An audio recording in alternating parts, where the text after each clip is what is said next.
just put them either at the side table or you can hand them out to the board members. Thank you.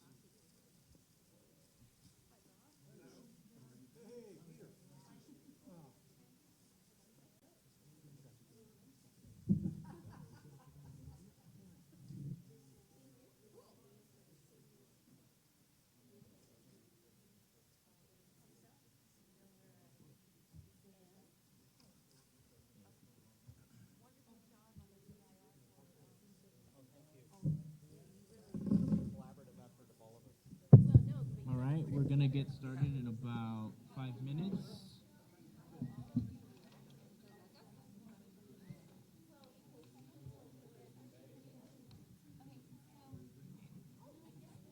Yeah.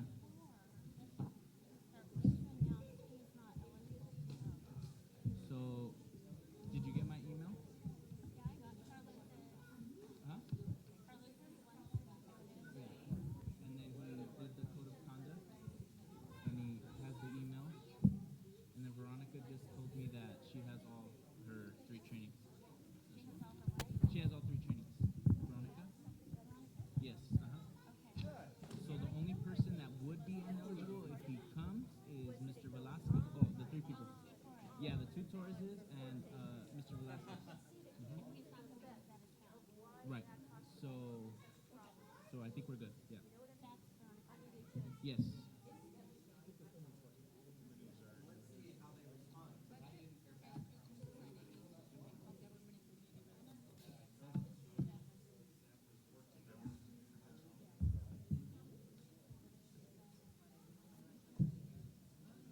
Ms. Silva. The Empower LA one.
Okay.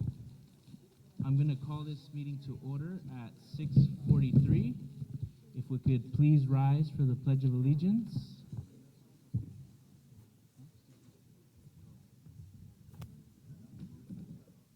Okay, right hand over your heart. Ready, begin. I pledge allegiance to the flag of the United States of America and to the republic for which it stands, one nation, under God, indivisible, with liberty and justice for all. Before we begin our roll call, we have a board member who was absent at our last meeting but is here today and needs to take her oath of office. So, Veronica, si puede pararse. Okay, so we're going to do this in Spanish, her native tongue. Okay, 1 second. So,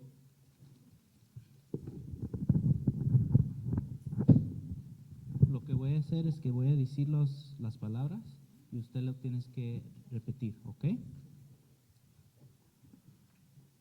Promoveré fiel e imparcialmente la participación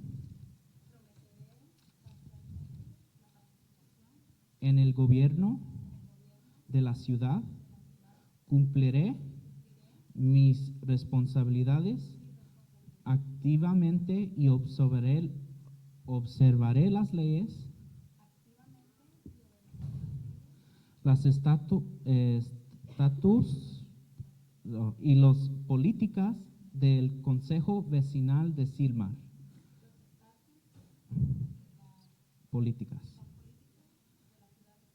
Sí. Prometo representar a mi vecindario con dignidad, integridad y orgullo. Fomentaré otros puntos de vista, incluso cuando difieren de los míos. Respetaré, valoraré y considerar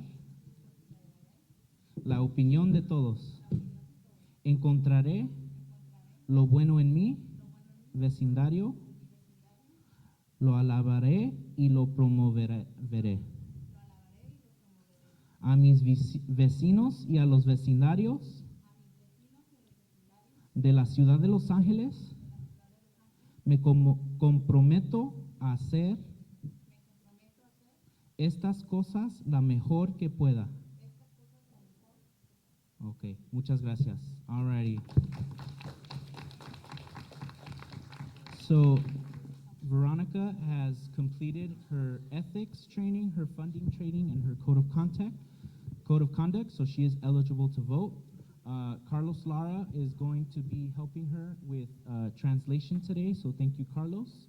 And in the future, we will most likely have Spanish translation services for the community so that they can attend the meeting more often, okay? All right. So, with that, let's do an official roll call.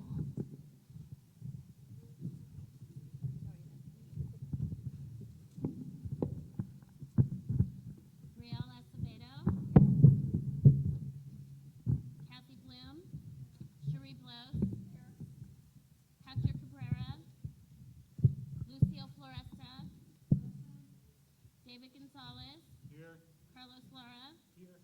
Veronica Magana. Here. Penelope McMillan. Here. Guadalupe Montano. Present. Bob Opperman. Here. George Ortega. Here. John Pacheco. Here. Christian Rubalcava. Here. Andres Rubalcava. Here. Maria Silva. Karina Torres. Maria Torres. Michelle Underwood here. Jose Velasquez. Donald DeLeo. Here.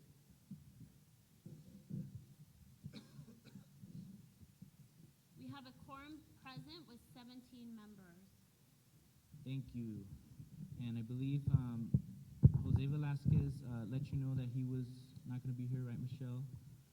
Or did somebody let know? Oh, okay, so we have Mr. Velasquez. I did not receive word from Maria or Karina, but I did was let know by Maria Silva that she wouldn't be able to make it today. Okay. And Hector? And Hector, I didn't hear word. So, all right. So, yes. No, we don't do that. I just wanted to say it. Yeah. All right. So we will begin with I'm sorry. Let's do a welcome from a facility host. We are blessed with Steve List here today. So, Steve, if you want to talk to us about Sylmar High School. Real quick, welcome to Sylmar High School. Don't need a mic. Welcome to Sylmar High School, the best high school in LAUSD. Welcome. We love to have you here. The restrooms are back here. I believe, Carlos, did you figure out how to turn on the lights? You're a good man. Okay. Everybody's welcome. Please come back. And if you ever want to see a really cool agriculture area, come by visit. All right. Thank you, Steve. We will now go into public official and community representative announcements and presentations. We have the privilege of having Senior Lead Officer Carter here today. So, Senior Lead Officer, the floor is yours. May I make a correction? We have 16 present. 16 present. Okay. Got it. Yes. Testing? All right. Thank you. Sorry, I'm going to turn down my radio. All right, so I'm Officer Joe Carter. This is my first time actually coming to the neighborhood council meeting. I usually attend the public safety committee meeting, but right now that's kind of on a hold because of re-elections. So I've been, just to introduce myself, I've been at Mission Division since 2009, so just over 10 years. I've been on the department for about 12 years, and I've been working in the senior lead officer position since October. And I cover everything on the west side of Glen Oaks Boulevard. So here, where Sylmar High School is actually covered by Officer Crawford, who isn't here tonight, but he is back from vacation. Any questions about myself or my background? Okay. So I'll cover a couple of topics as far as crime stats and arrests that have been made and things that our captain's doing at our station. So I did have back on the table some handouts. If you've seen these before, they're maps, and it's divided up into two maps. One side has my photo, and the other one is Officer Crawford. Who's never seen these maps before, or needs a little bit of explaining on how to break it down? Okay. So I won't go over the dots too much. I'll just, if you want to turn it over to where it has my picture, the biggest thing is the red. We don't ever want to see red on here. So I am up in aggravated assaults by 30%. And theft by 14% on my side of Sylmar. Officer Crawford is up about 10% in burglary from motor vehicles, so cars being broken into. But overall crime is down. We are up in a couple categories, but still overall crime is down in Sylmar and across Mission Division. The reason why we have had, I've had an increase in aggravated assaults. I have had a couple of recent shootings. Some of them are gang-related shootings. We just had one yesterday morning around 4:30 in the morning at Roxford and Bradley. It was gang-related. The victim, I know the victim. I've actually been dealing with him for the past couple months. He was arrested a couple months ago for having a gun himself. But we're dealing with the court system. He's out on bond right now, but it was a gang-related shooting. We do have video from that, and we're detectives are trying to do some follow-up on that. There was another shooting about a week ago on Polk and San Fernando Road. Again, that was also, the victim is a documented gang member, and gang detectives are trying to work with them on that.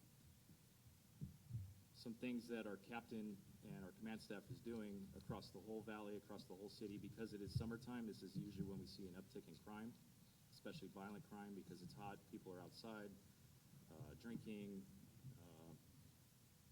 being a little more aggressive. So our captain, every day for about the past 2 weeks and for the next couple weeks, has been putting more officers on the street, doing strictly crime suppression. So about 2 weeks ago, I was working with another officer, and we were monitoring a location where we know there's gang activity near Roxford and San Fernando Road. We came across a stolen car in the parking lot. We were able to arrest the female driver who had a good amount of methamphetamine on her. She was a documented gang member from Sanford. She was arrested. And there was also another female in the parking lot who we were able to tie to that investigation. She had a loaded revolver in her purse. She has prior convictions for burglary and drug sales.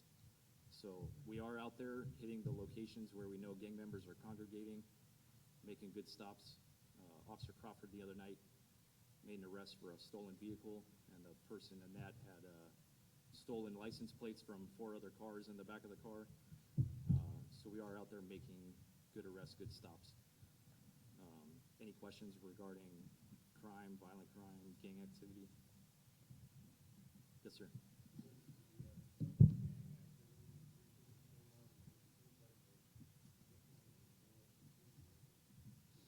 So we have had I've noticed a little more gang graffiti going up. As soon as I see it, and I hope as soon as you see it, you do contact 311 and have graffiti busters come and clean it up. I have noticed quite a bit at like Cary Ranch Park. The locations that I typically monitor, I typically don't come on this side of Glen Oaks unless I'm working with Crawford for the day. But if you happen to see Pacoima tagging, it's Sanford and Pacoima usually are feuding with each other, and that's why you may see Pacoima tagging in Silmar. But down in like the lower half of our division, we are seeing a rise too in MS-13 coming up into like North Hills, Panorama City. And again, it's because it's summertime, the youngsters are out and they're feeling bold and stuff. So please, if you do see anybody tagging, I actually witnessed it last night when I pulled into the McDonald's by the station. After work, I pulled into McDonald's and somebody who actually lives on Hubbard right here was down there tagging Hamer Toyota. But I'm a law enforcement officer. You as the community, if you see it, please report it.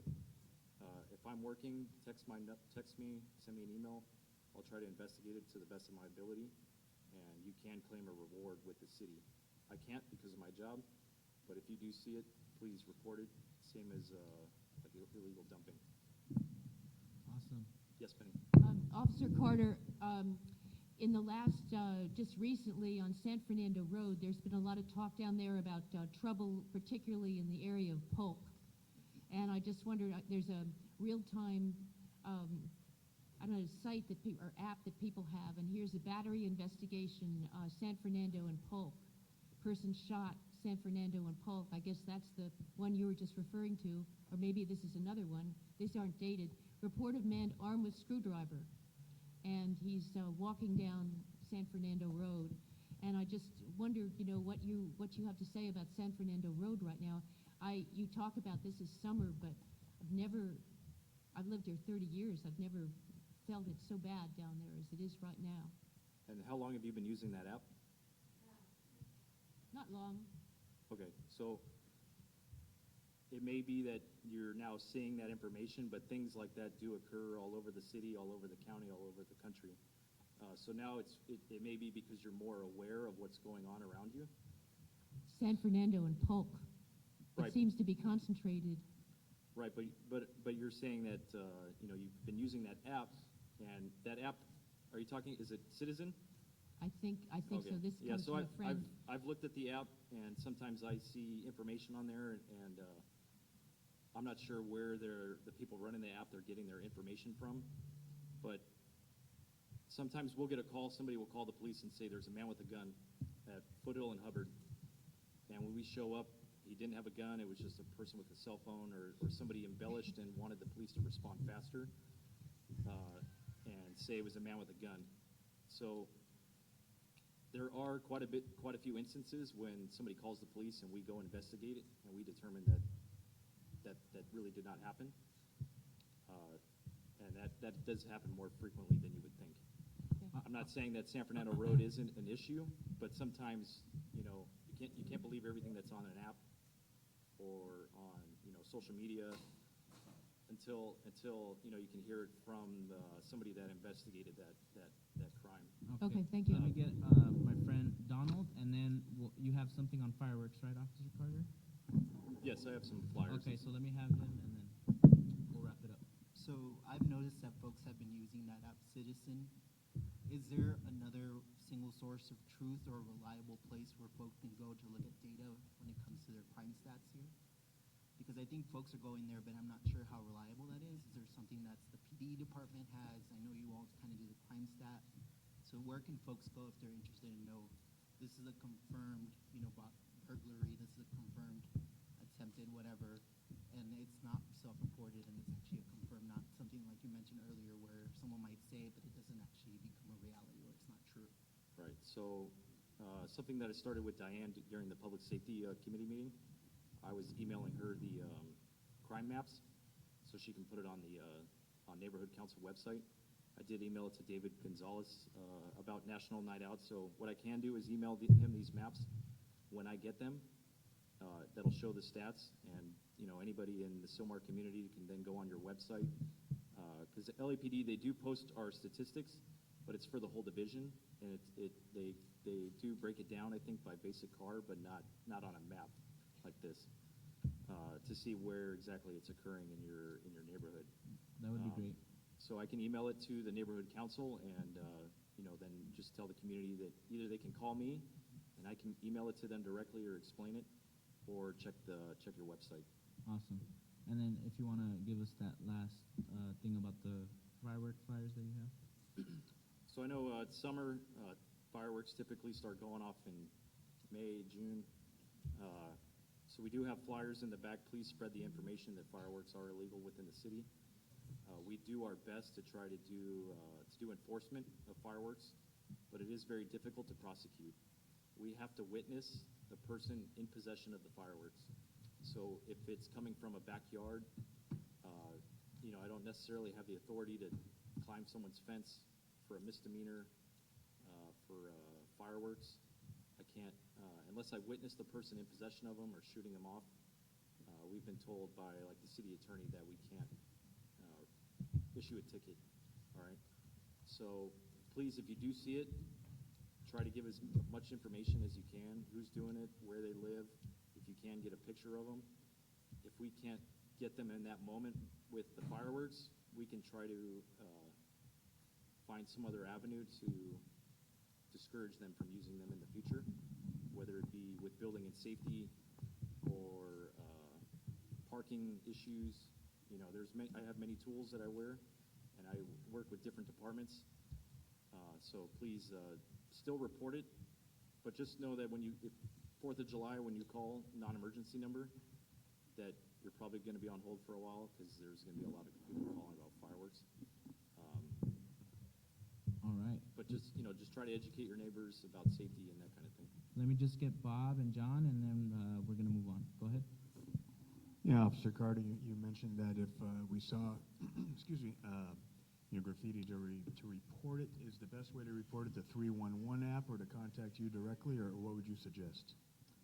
So if you see somebody actively tagging, call the non-emergency number, or if you can, text me whatever information. If you see it after the fact, please call 311 or download the app, MyLA 311. Take a picture of it, and I can attest to Graffiti Busters' work that within a matter of hours, sometimes the graffiti's been removed.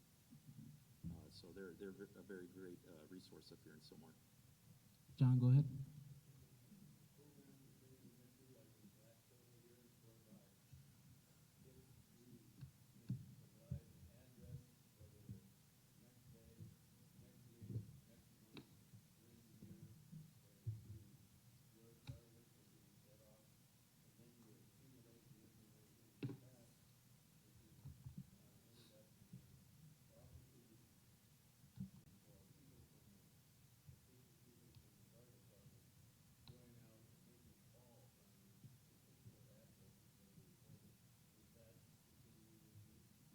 So what we did this year is we got a list of addresses where there's been numerous calls for fireworks.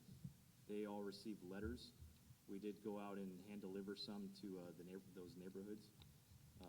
But yes, we do keep a list of how many times somebody reports a loud party at an address, or how many times there's been a domestic violence at this address. So they do keep a record of what types of calls for service at different locations. Awesome. Go ahead, John.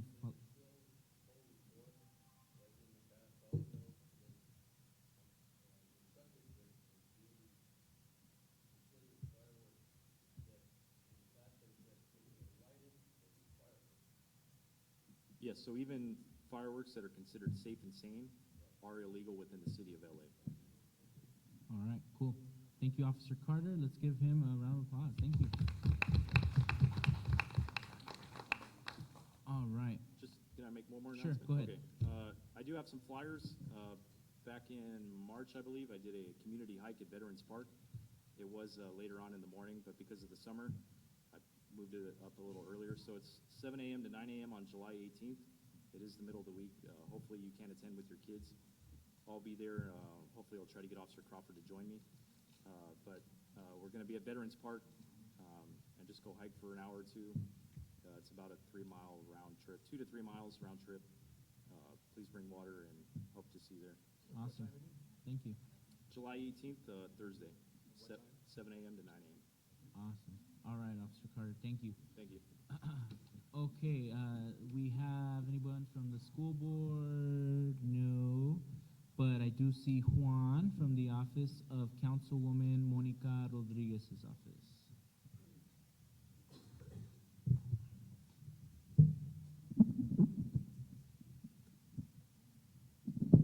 Good evening, everyone. Good evening. Woo!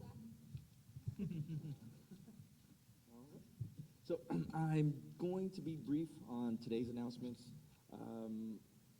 So first announcement is we are continuing to have the Sylmar Recreation Center improvement meetings. I want to thank everyone from the Sylmar Neighborhood Council that attended the last 2 meetings. It was really great to see you guys there and providing your input. And so our last meeting is Monday, July 7th, and this community meeting is to receive community input regarding the Sylmar Recreation Center. The City of LA is applying for a grant that would allocate about $8 million to that park. So I really encourage everyone to attend.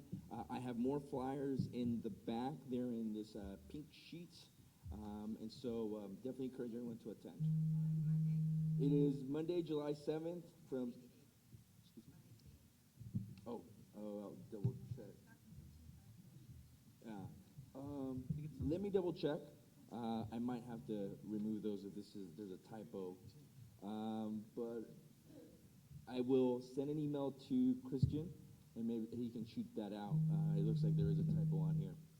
Yeah, I believe it said July 6th on the old one, because that's a Saturday, so that one might make more sense. Yeah. Yeah, but we'll verify. I think it's from 6 to 8 It's okay. or 10 to 12. Yeah. It's 6 Yeah. p.m. Yeah, so if it's, I'm going to double check. Juan will But double the check. times are from 6 p.m. to 7:30 p.m. And again, I encourage everyone to attend. Tomorrow we're going to be screening The Sandlot at the Sylmar Recreation Center. We are going to be having free popcorn. We had a local business donate $100 worth of Cracker Jacks, and it's going to be a fun time. I encourage everyone as well to attend. I have the calendar for the events back there as well. It looks like this. We're screening 10 movies. We had our first one at Hanson Dam Aquatic Center on June 21st, this past Friday. Tonight, we're actually hosting the Mission Hill and Foothill Cadets to their own screening at our Pacoima City Hall. And I would be there, but I'm here, and I'm glad to be here. But I encourage everyone to take a flyer and attend these events. It's free, and it's going to be a really good time. And then I just wanted to reiterate some of the things that Officer Carter had mentioned. Illegal dumping, graffiti. Please use 311, dial, call, the app. If you see graffiti that might be gang-related, also call our office or let Joe know. I know what we do is report it to the gangs unit for Mission PD, and so we inform them of where there is gang-related graffiti because we want them to know that that kind of activity is occurring. And, we do care about public safety, so we want to make sure that our LAPD folks are aware of all the gang-related issues. And so if you see gang-related graffiti, please let us know so we can report those to our gangs unit for LAPD. This past month, constituent, reached out to our office regarding a unlocked swinging gate on Yarnell and Bradley. Is anyone aware of that gate? It is a entrance to the county probation center or facility. And so they've been having issues there, and so they reached out to our office because they wanted that gate closed. So over the last 2-3 weeks, we've been talking with the county supervisor's office, and we finally got the facility to close the gate after hours. So it will still be open during hours of business, but after hours, they will be closing it. And that is just one example on how we try to work with residents to solve some issues in their communities. So if you guys ever have any questions, any city-related issues, any government at any level of, please reach out to our office. We're here to help, and we're here to assist. And I can take any questions for anyone that has any. Questions for Juan? Marty Marshall?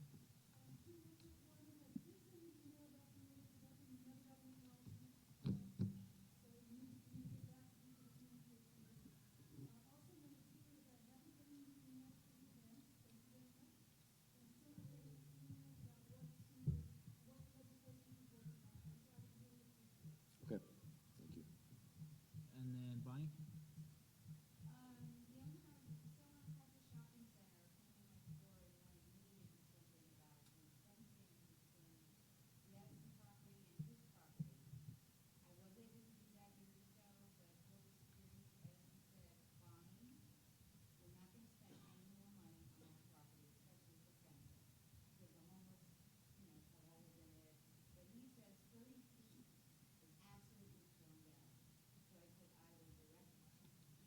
Okay.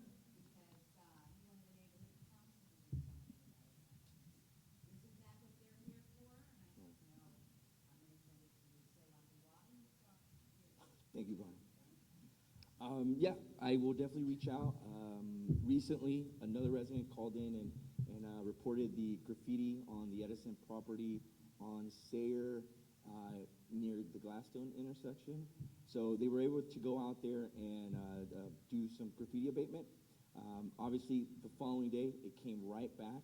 So I had a follow-up call, and one thing we were able to agree tentatively, and that what's going to require some follow-up, is that they will be installing lights on the side of the fence that is facing the freeway. So we're hoping that's going to deter some of that graffiti abatement, and that's just one way that we try to work with.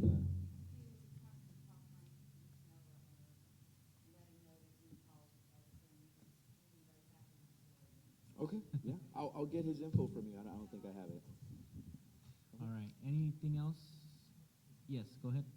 Have we ever gotten an update on the Lakeside Park Mm, and the status of that? well, that is, from what I understand, a completed project. That's Phase good. 1 is. Phase 2 is the equestrian portion. I would have to double check on that. I can. Okay. Anybody else? All right, Juan, thank you. Thank you. Okay, can I have Brenda from the Office of Assembly Member Luz Rivas?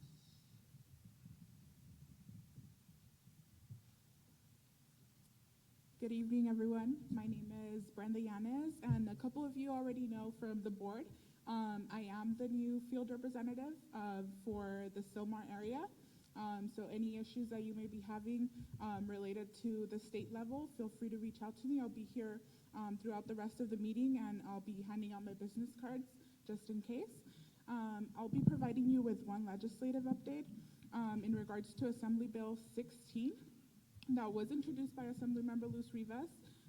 This bill would basically require local educational agencies to ensure that each school within the local educational agencies identify all homeless children and youth enrolled at schools to be able to provide them with the adequate services that both the students might need and that the families might need.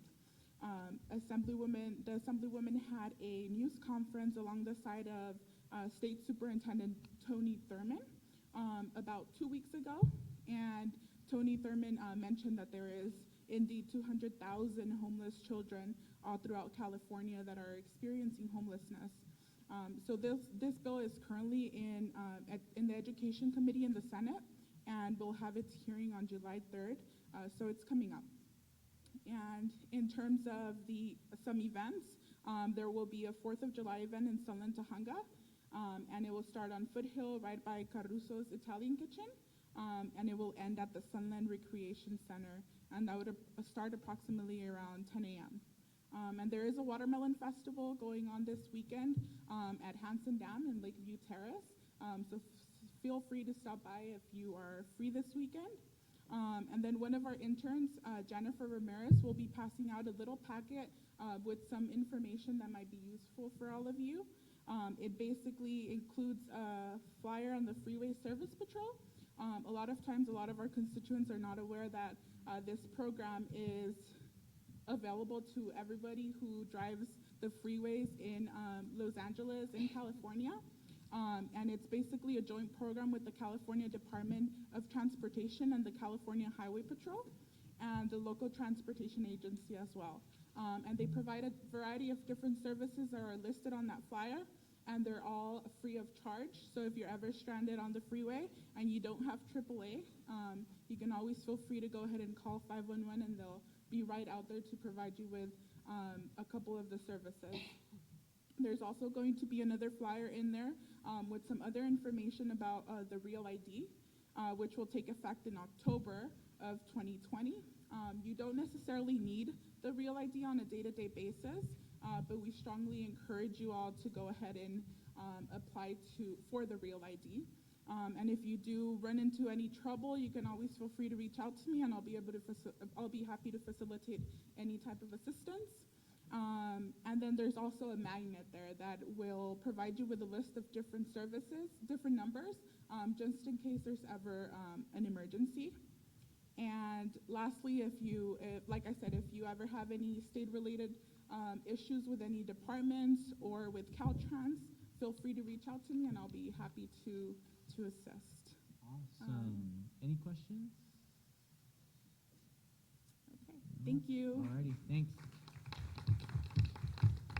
Do we have Eveline from the Office of State Senator Hertzberg? No. Do we have Michelle from the Office of Congressman Tony Cardenas? No. Do we have anyone from the County Supervisor's Office? No. Okay, great. So we will move on to, yes. Yeah. Okay, this is Vanessa Serrano from the Department of Neighborhood Empowerment.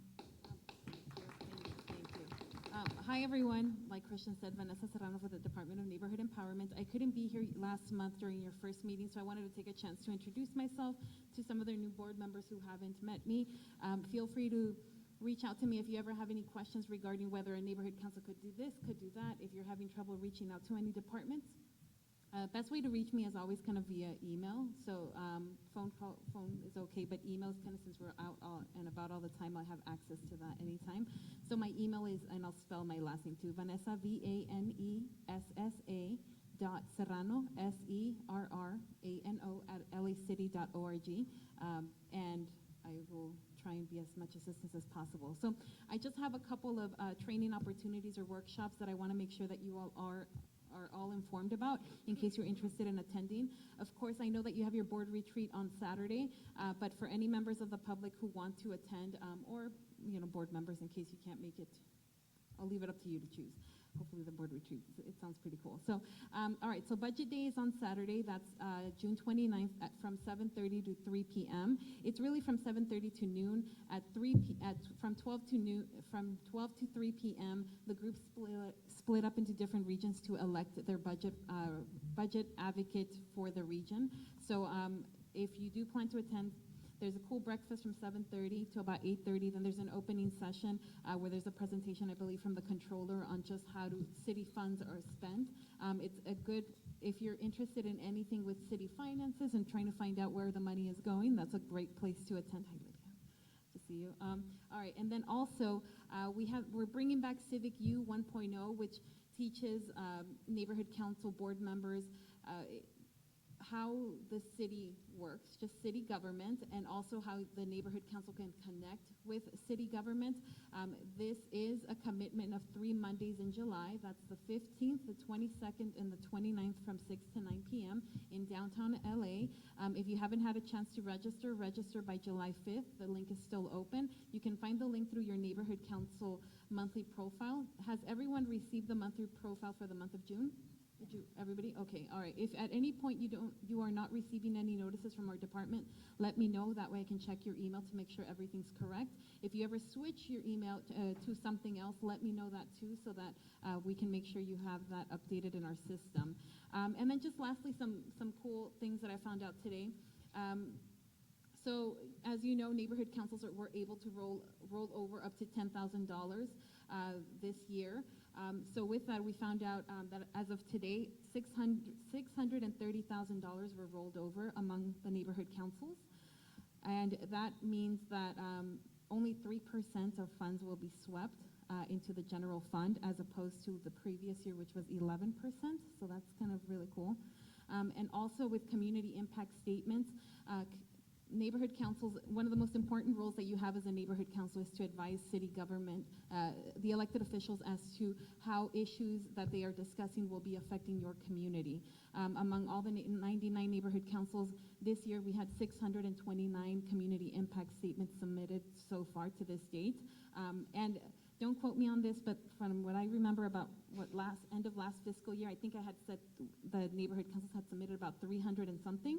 So that's close to 50% increase. And we have some neighborhood councils that in their 15 years of being a neighborhood council, they submitted their very first one this year. So obviously there's a little bit of a change there to taking a look at that, the importance of that role within your role as a board member. So just wanted to come in and drop some of that information off. Feel free to call me if you have any questions. Phone number is 818-374-9889, or send me an email. But I'll be here in case you need anything. It's 818-374-9889. Great. Any questions for Vanessa? George? George. Vanessa, on the rollover, I've never seen anything that we were obliged to do in order to get it. Is that happening automatically? Yeah, it happened automatically. That's one of the questions we had.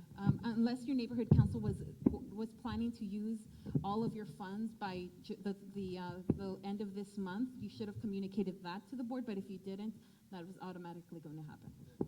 As well as there being some status that would disqualify getting a rollover. Yeah, I mean, we talked a little bit about some neighborhood councils whose funds are frozen because they're on exhaustive efforts. So I think there's also, I believe they said that once they would still save that portion of the money in some account, and once they were taken out of exhaustive efforts, at whatever point, whether they're taken, say, May 2020 off, they'd still have those $10,000 there waiting for them. Yeah. Thank you. Mm-hmm. Anybody else? Alrighty. Thank you, Vanessa. Okay, with that, I'd like to move into the public comment period. I'm going to start with the speaker cards that I have. Marty Marshall. And then after Marty Marshall is Steve List.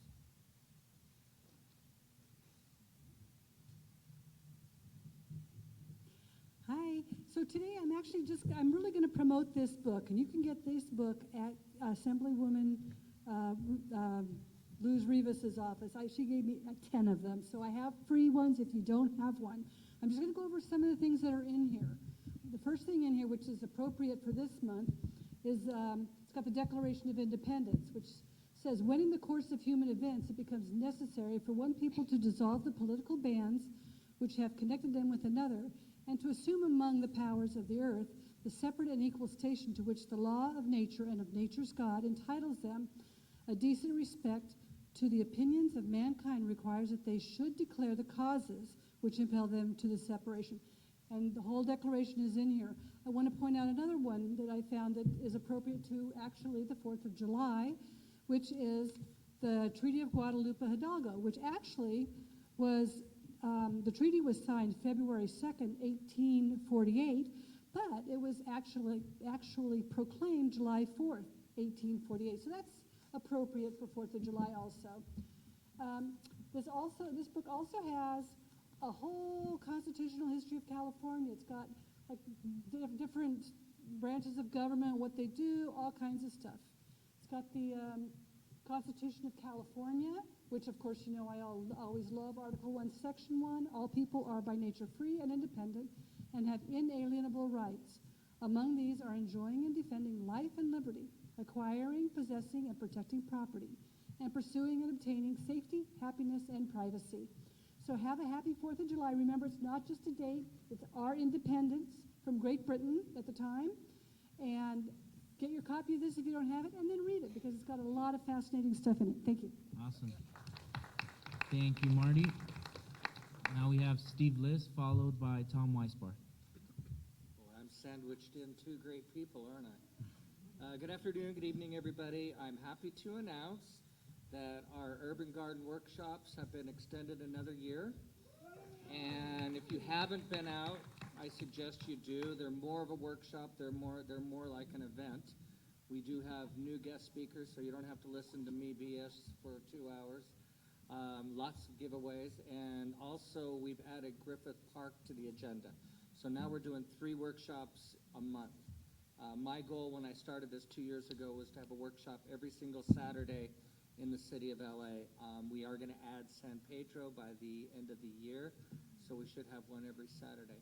Also, if anybody's interested, come by the school, my ag area back there, 9 o'clock on Saturday, and I got a lot of fruit that needs to be picked, and I give you some free plants and fertilizer, whatever. I need to clean the place up. I don't want to water all summer, so come pick up stuff. Thank you. All right. Thank you, Steve. Tom? Okay, I'm going to try and hit about 4 items. I'm going to go really fast.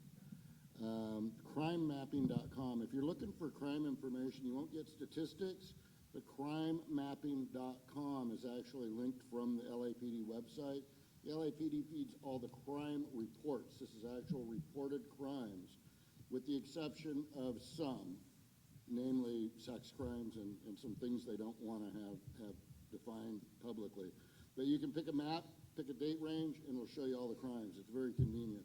It will not tell you, how many of this and how many of that versus this period. It's not statistical, it's crime reports. So crimemapping.com. I just emailed to Christian a yard sign. I don't know if there's any chance you can get that up on the screen, but the Sylmar Neighborhood Council purchased yard signs, bright yellow, that say all fireworks are illegal, and some information. And I saw those and I thought, what a great idea. It's obviously too late for the Sylmar Neighborhood Council to do that and provide those. But it's a fantastic idea. I meant to bring one. It's in my garage, sorry. But for next year, Christian, if you can throw that up there at some point, people might want to see it. I thought it was a good idea. You said you sent it via email? Yeah, Christian Rubalcava at Sylmar NC. It may still be sending. The signal here stinks. Yeah. I was glad to hear Juan's gone. That he's working on the Edison at Sayre. I've been doing battle with a landscape company over at Astoria, directly across from B of A. They occasionally paint the graffiti. Graffiti busters can't do it because of the location. I was shocked to find out that the Edison right-of-way is completely exempt from the city of Los Angeles. I spoke to the head of building and safety, and he said, can't touch it, sorry. So I'll be talking to our senator and our assemblywoman's office about asking for your help, because it's a state issue. And the guy that's out there says it's too expensive. But it's got to be done, because what's happening is it's spreading. The people Tom, that come out to do that. 30 more seconds, because I interrupted you. How okay? many? 30 more seconds. Okay, lastly, so we're working on that, and I'll let Juan know. But the last thing is, if you're reporting graffiti, you can also call Graffiti Busters direct or email us. You can email reports@sylmargraffitibusters.com. Any way you do it, whether it's 311, email, or call our phone, please leave us contact information, so if we have trouble finding it or we can't do it, we can get back to you and talk to you about it. 818-362-8702. Awesome. Thank you. No, not you. Anyone else? Offline. No. Who's watering the trees around Ala Vista? Can I ask you a question? Who's watering the trees around Ala Vista? Our funding for that ended. We continued it for months, but there isn't enough money. Our budget was cut dramatically for cleanups. We can't do it for free.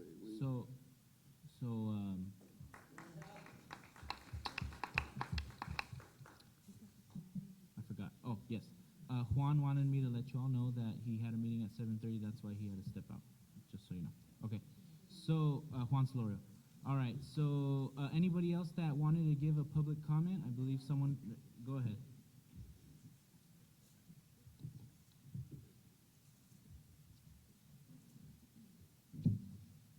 Is there anyone else that wanted to give a comment after? That's later. That's at 8:30. Anybody else? Okay. So yeah. Okay. After that, and then we're good. Go ahead. Hello, my name is Jacqueline Contreras. I am a student of Mission College, and I'm currently president of AGS in my campus. We are a club dedicated for volunteering as well as academic excellence. We are looking to get some funds for our upcoming event in October.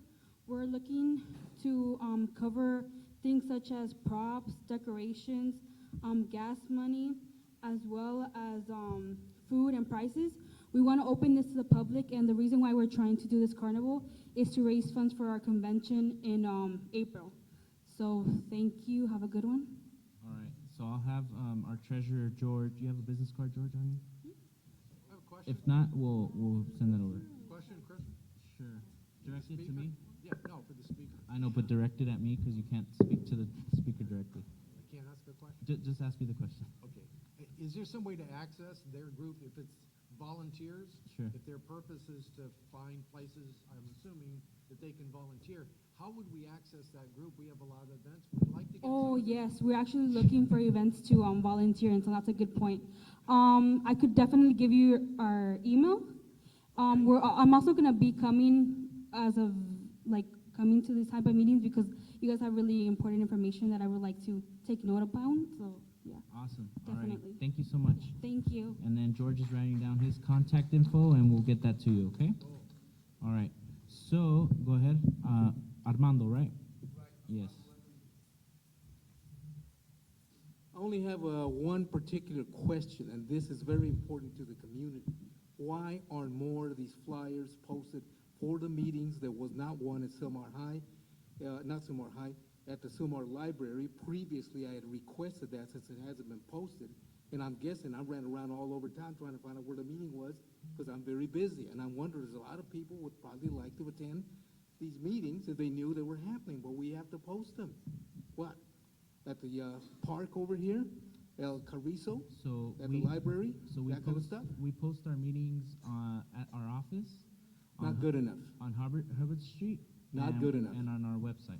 Not good enough. All right. We need to have them posted out there to inform the public. All right. Thank you, sir. Thank you. Okay. Anybody else? All right. Next, we have item 6. It's a little something new that we're going to start doing every month.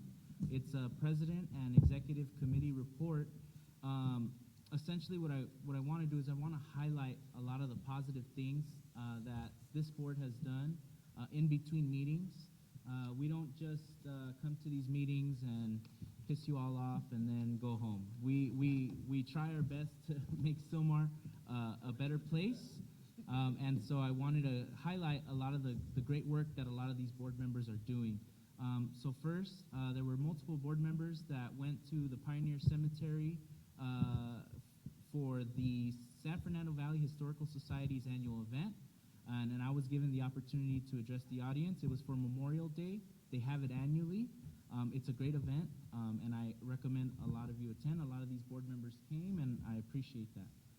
Vice President of Communications, David Gonzalez, developed an amazing video of Sylmar from the sky with the use of a drone.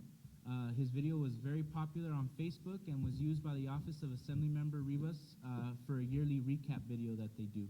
And so if you want to check that out, it's on our website. Right when you go on our website, that drone shot is there, so it's really awesome.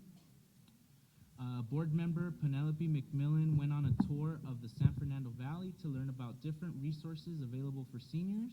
Her stops included the Senior Center in Pacoima and the One Generational Center in Reseda. She was accompanied by former President Ann Job.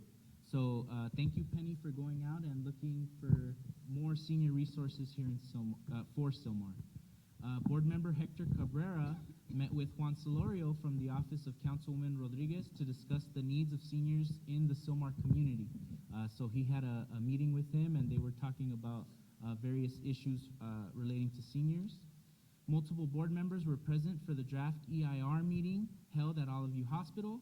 Many community residents, including former board member Diane Valencia, advocated for an extension of the comment period, stronger outreach, and a follow-up meeting. All requests were followed up with, so the comment period is now extended. There's going to be another meeting at Mission College, I believe on July 13th or July 6th. I need to double check. And I live on the deep south side of Sylmar, received a flyer that I hadn't received before for that meeting. And I believe a lot of different people that said they didn't receive it before received it. So great advocacy from community residents, including the Sylmar Advocacy Group. So thank you for them. Board member Carlos Lara and I visited City Hall on June 11th to support Valley Neighborhood Councils against Assembly Bill 516. And we were very impressed with our friends at Sunland Tahunga, who really stole the show and really told the council members about Assembly Bill 516. The City Council approved its opposition to the bill, consistent with the position drafted by the Public Safety Committee and adopted by the board. So that was a positive win. Carlos and I also were present for the reappointment and swearing in of Sylmar resident Aura Garcia as a commissioner for the Board of Public Works. The Board of Public Works oversees the Bureau of Sanitation, Street Lighting, Street Services, and Engineering. And Treasurer George Ortega represented the Sylmar Neighborhood Council at the Valley Alliance of Neighborhood Councils, where valley-wide issues are discussed. And the key topic going right now is the appointment of a new general manager for the Department of Neighborhood Empowerment. And board member and card holder Kathy Bloom got us through the fiscal year, making the final purchases and helping us end the year smoothly. So thank you, Kathy. And another shout out for a lot of board members that were present at the Sylmar Park meetings. I think there was comments from the park directors that the attendance shot up that second meeting because a lot of you took the word of Ann Job and Penny and all the people that were saying, and you guys showed up. So thank you for that. And board members, keep up the good work. And if you ever have anything that you want to let the community know, send me an email and I'll make a list of it so we can report it out, okay? All right, so thank you very much. Does the executive committee have anything else that they'd like to add? David, go ahead. Hi, everybody. As you can see, if you've gone to our website lately, the website is slowly but surely getting updated. We're doing, I'm doing the best I can to kind of learn the ropes because it's the first time I really kind of got my hands into it. So you will see changes in there within the next coming weeks, including pictures of all of our board members, including bios and all that great stuff, and even a link to be able to see these meetings live. So that's coming down the pipeline soon. Let me see, also Facebook, if you ever need to reach out to us and you've emailed us, also Facebook is another great resource that you can use to try to get to us, and we do our best with who we have to try to respond in a timely manner. Please, I would say please allow us about 72 hours to try to get back to you, especially if it's on a weekend. But please, if you ever need to reach us, if we don't get back to you through email or through our website, you can always get to us through Facebook because more people have access to that as well. For board members, I guess I will say if you have any, I did have to retweak some of the permissions on the Facebook site. If you have any event that you want to promote, go ahead and do it. Let me know offline, and I will switch it back on for you so you guys can have that back on. I just wanted to make sure that we all were on the same page and bringing everything kind of back together. Yeah, so currently David, myself, and Andres have access to the Facebook. But board members, if you want to have posting rights, just check in with David, and you can go ahead and post more community events for us. Anybody else in the execs? Go ahead, George. Last Monday, there was a bank meeting for debriefing on the elections. I got an email on it. I don't know how well it was distributed, but I decided to go attend it over at Balboa Park in Encino. And I didn't find anybody from our election committee there. I'll be glad to share what information came of it, being that I wasn't on the committee, aside from the things outside of the process of organizing it. I wouldn't have, those would be the only things that I had to contribute. But there wasn't enough time to cover everything that was on the agenda. They're going to have another meeting to complete the debriefing, and I want you guys to have a chance to participate in that, and maybe knowing what was on the agenda for Monday, you might write up something to hand in and supplement what was gathered at the Monday's meeting. Awesome. All right. Yes, John.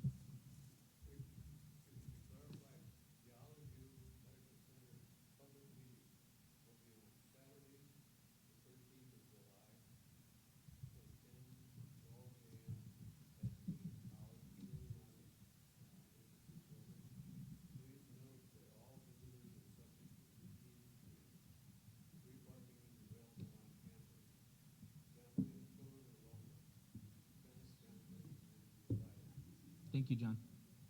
Okay, so we will now move to the next item, item 7, appointment of standing committee chairs. Vanessa, appointments, do they require a second or just a confirmation vote?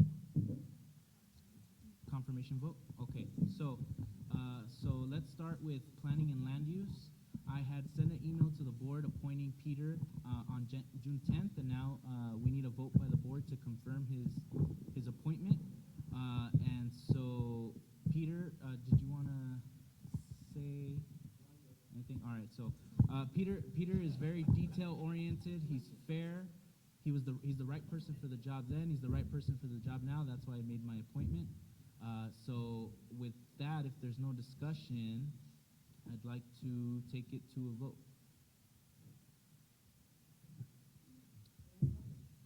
Brielle Acevedo. I'm sorry, what?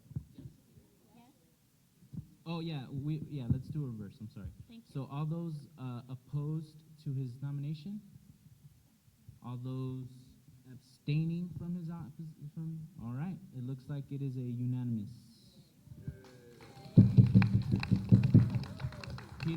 Peter, thank you for your commitment to serve again.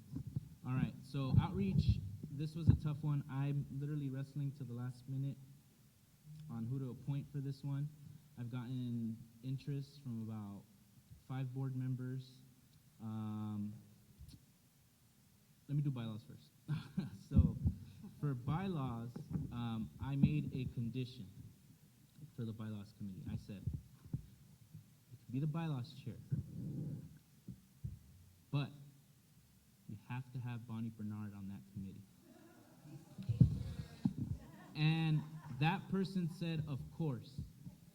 Of course. So that person is not here today, but I have full confidence that she's going to carry out the duties. So I'd like to appoint Maria Silva as the bylaws committee chair. And is there any discussion on that one? And she just texted me saying she's ready to have that meeting first or second week of the month. All right. And Maria, and this is her exact words, she has experience with the bylaws before being on the receiving end of some of the provisions in it. So she's ready to take it on. Anybody else? Anybody have a discussion? All right. Marty, go ahead.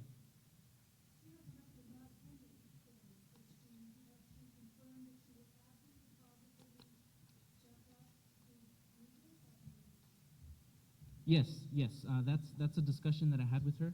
I said, you really gotta give me a monthly commitment of holding the meetings and continuing and doing that, and so she made that commitment to me, so I trust her on that one. Anybody else? All right, so, yeah. No. Well, she did actually, yeah. Yes. All right. So with that, we will take this to a vote. Anybody opposed to her appointment? Any abstention? David Gonzalez abstains. Anybody else? All right. So everyone else is a yes. So is that a 15-1, Michelle, I believe? 15-1. Thank you. Okay. Outreach.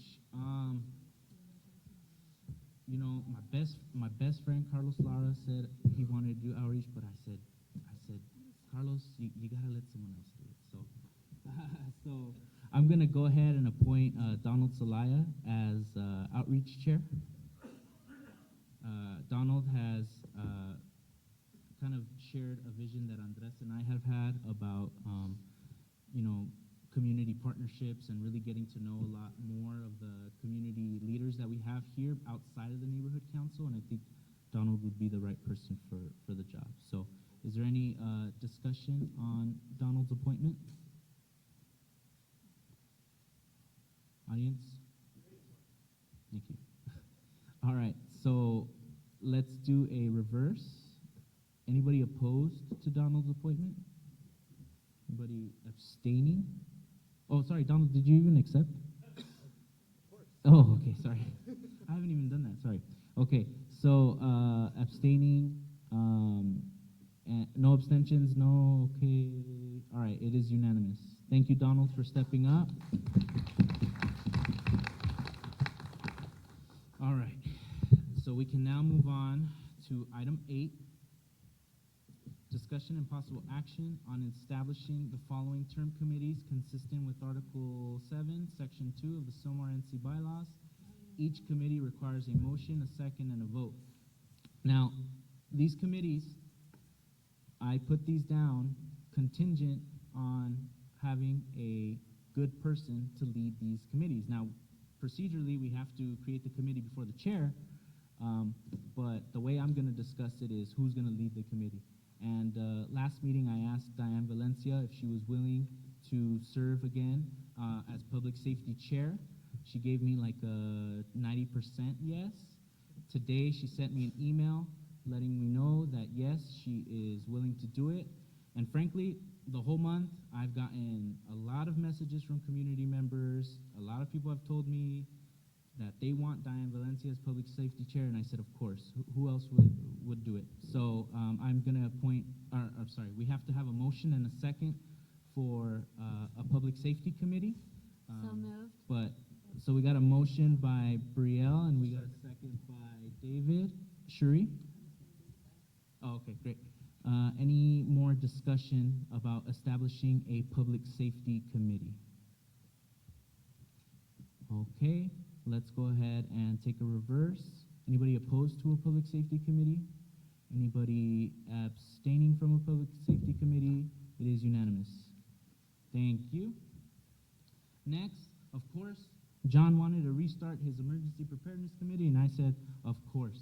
So is there a motion for the establishment of an emergency preparedness committee? All right, we got a motion by David. Is there a second? Got a second by Guadalupe Montano. Discussion on emergency preparedness. All right. I hope you say yes, because we just bought a bunch of stuff that's in the office that needs to get used.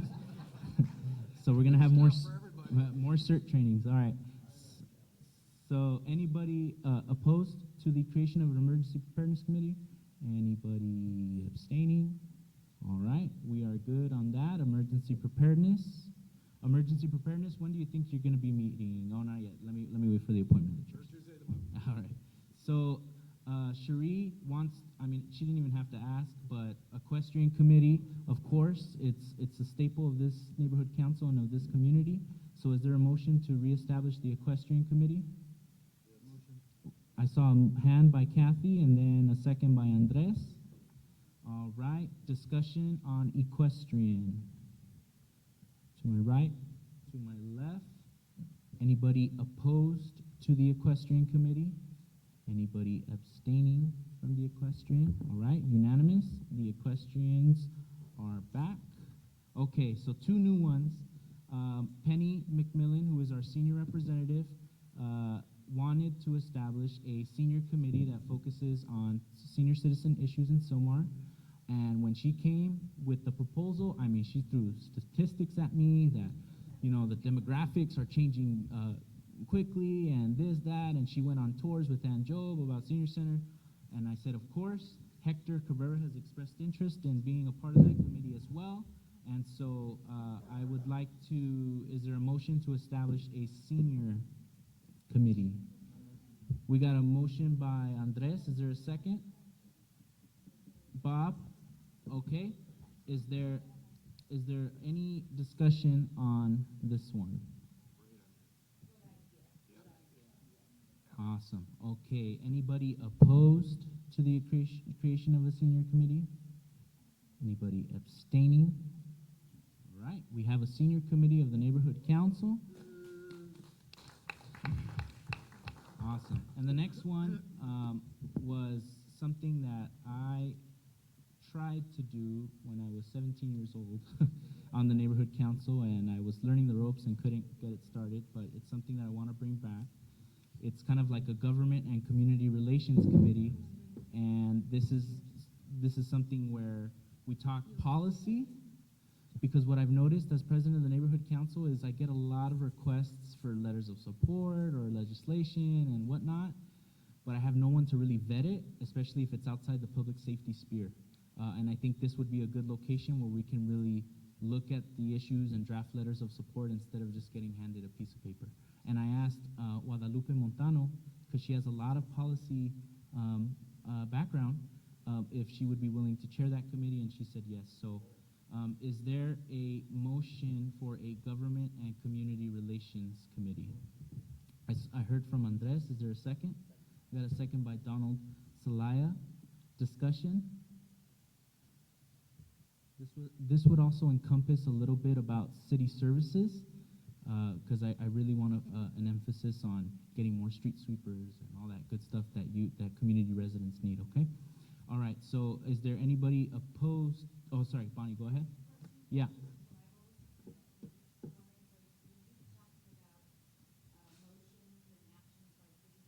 Yes. Exactly, especially if they're outside of the public safety sphere. Yeah. All right, cool. Is there any discussion? Is there any more discussion? Okay. Opposed? Anyone opposed? Anyone abstaining? All right. We are good. Okay, so that is unanimous. Thank you. And Vanessa, can I appoint a slate of people for the committees, or do I have to do one by one? One by one? Okay. So I'd like to appoint Diane Valencia as the public safety chair. It doesn't require a second, it's an appointment. Diane has texted me saying yes.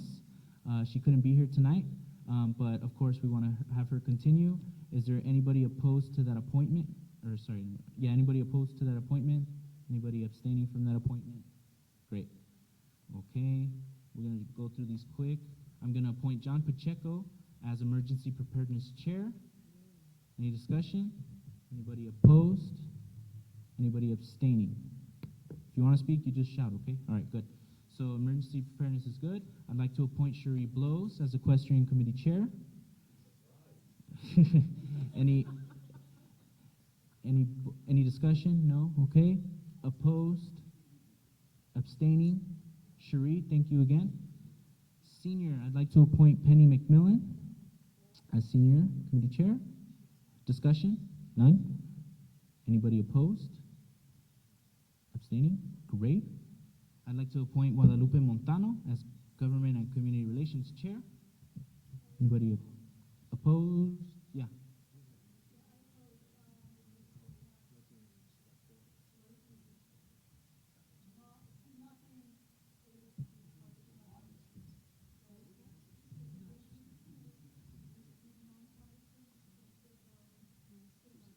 Noted. Thank you. Anybody? About Miss Montano. Okay. Anybody opposed? Anybody abstaining? Thank you, Guadalupe. All right, with that, we can go ahead and take a break. So we are going to take a 15-minute break. We'll see everyone back at around 8:10. Thank you.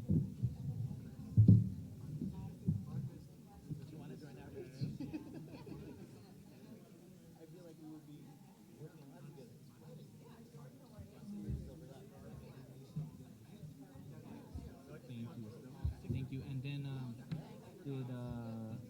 awesome. Okay, we'll keep in contact with you so we can talk about it, okay? Thank you so much.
Lucio Floresta. Oh, sorry. David. Carlos. Veronica. Penelope. Guadalupe. Bob. George. John. Christian. Andres. Maria Silva. Karina Torres. Maria Torres. Jose Velasquez. Donald Delaya. And Michelle. 16 present, 5 absent. Thank you. Okay, so on to the next item. I'm gonna hold off on 11A, but let me just gauge. So budget days on the same day as our retreat. However, well, first let's ask about that.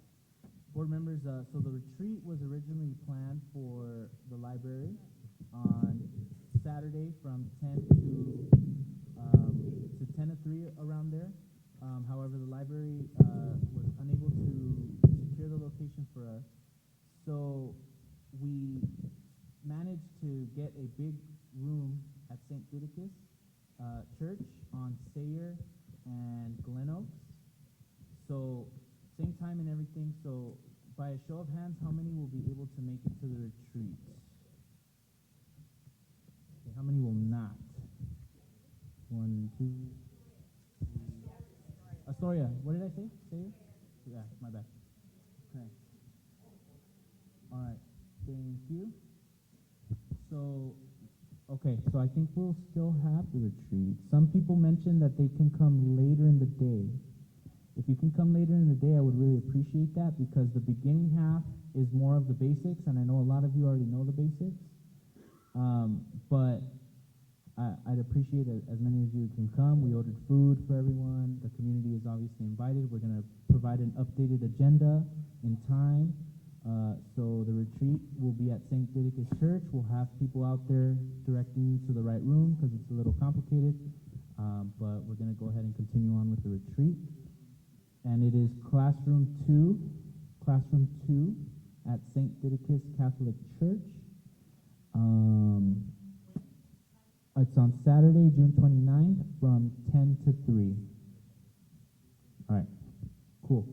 So now that we got that, I'm just going to gauge interest to see if anyone would like to go to Budget Day at City Hall where we need people to elect budget advocates. And so this is an event relating to the city of Los Angeles' budget, which is almost at around 10 billion annually. And it's always, the controller's there, and he gives a whole speech about the budget, and the mayor sometimes is there, and Herb Wesson is sometimes there. So it's a good experience. Is anyone interested in going to Budget Day?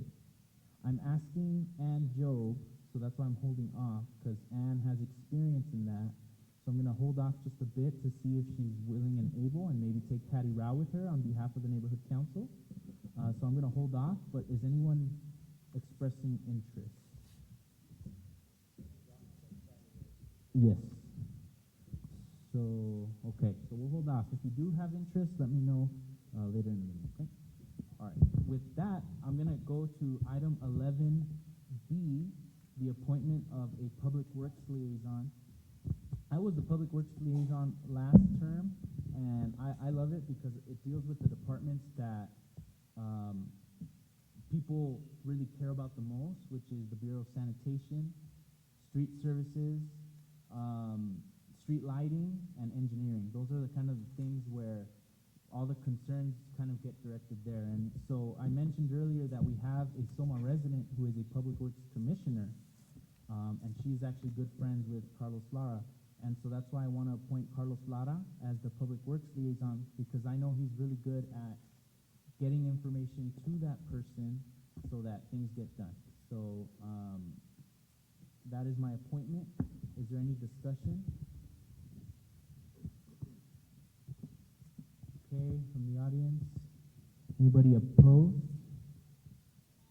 Anybody abstaining?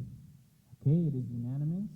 So in the future, if you have an issue that relates to those departments, and you want to let the neighborhood council know, direct it to Carlos Lara so so hopefully he can direct it to our Public Works Commissioner and we can get some items done. I think he's going to be helping Vivian Hartman soon with a issue on Hubbard, so there's great communication going back and forth, so thank you. All right, so let's move on to item 12. Let's remove the discussion and possible action portion because we don't have something to physically support, but I'm allowing a presentation on supporting the Save Our Clinic in the San Fernando Valley campaign.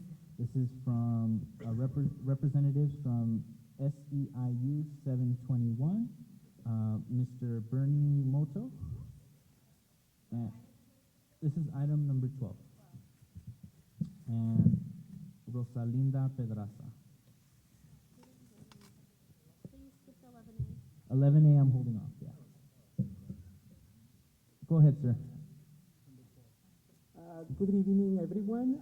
My name is Bernie Moto. I am a workshop organizer for SEIU Local 721.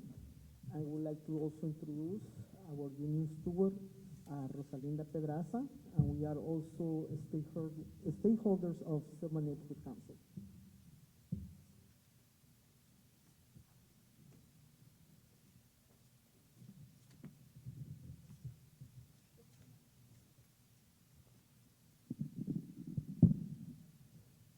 Good evening, ladies and gentlemen.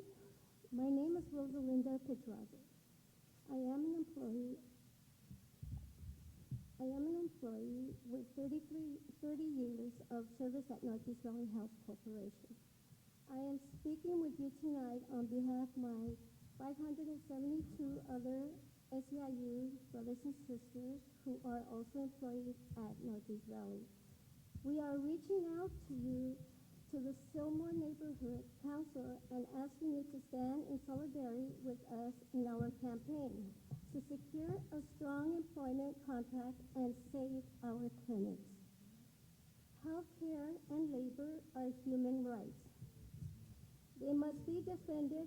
Our poor labor conditions are impacting our quality of healthcare for our communities.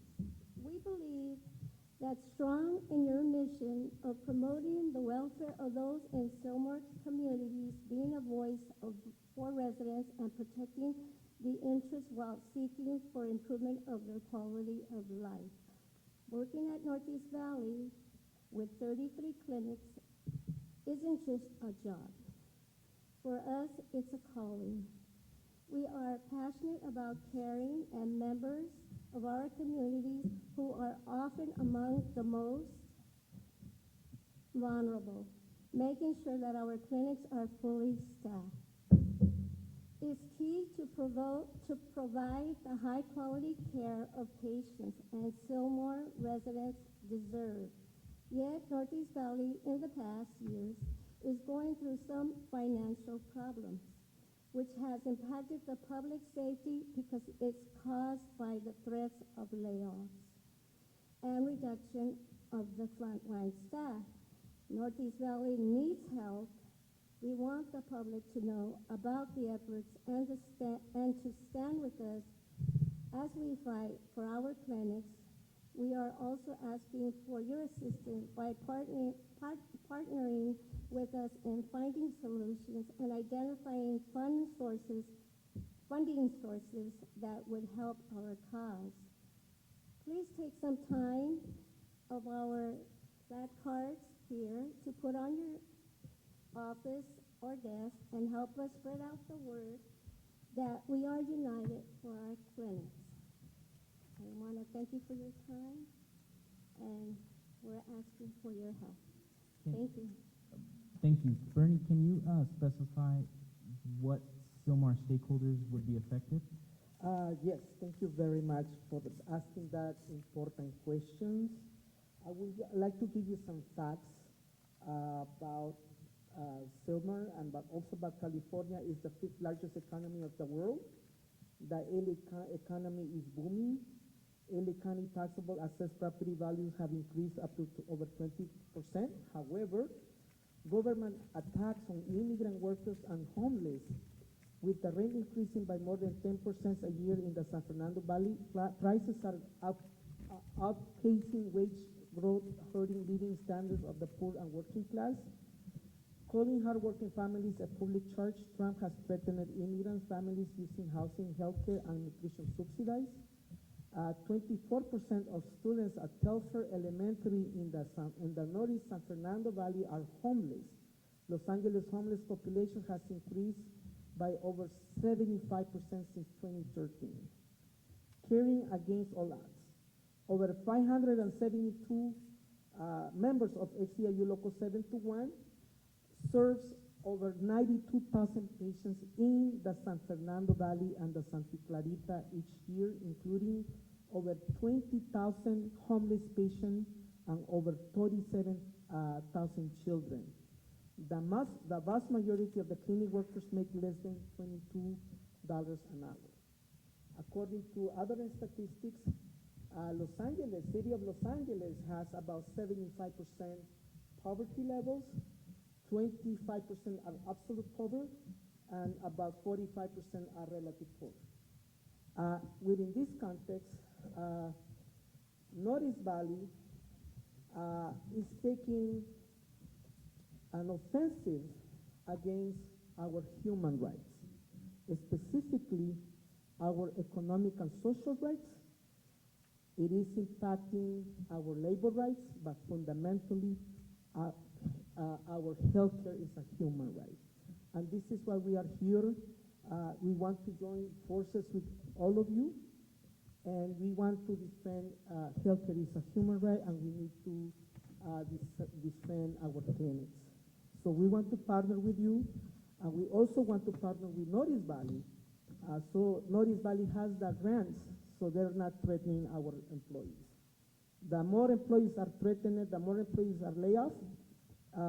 In January, we have 19 employees that were impacted who received layoff notices. The second impact was on May 1st, International Labor Day. Another 19 employees received layoff notices. Furthermore, possibly in July or August, we will receive more layoff notices for the WIC program. We are aware, officially, it's been announced that the Reseda WIC will be closed officially on July 30th. So this is the situation, and this is a direct impact to our community. It's an aggression to our community and to our workers who are trying to bring human excellence of the healthcare of our community who is under need. Any further questions? Okay, what I'm gonna do is I'm gonna have our Government and Community Relations Committee take this on to get more information for the board and this is a request as president to Guadalupe. I want to find out how Sylmar stakeholders will be affected, and if they will be affected, then you can start extracting the policy from it. But I'm going to make sure that that committee has a deeper discussion of this. But Bernie, thank you for the presentation. Are there any questions? Yes.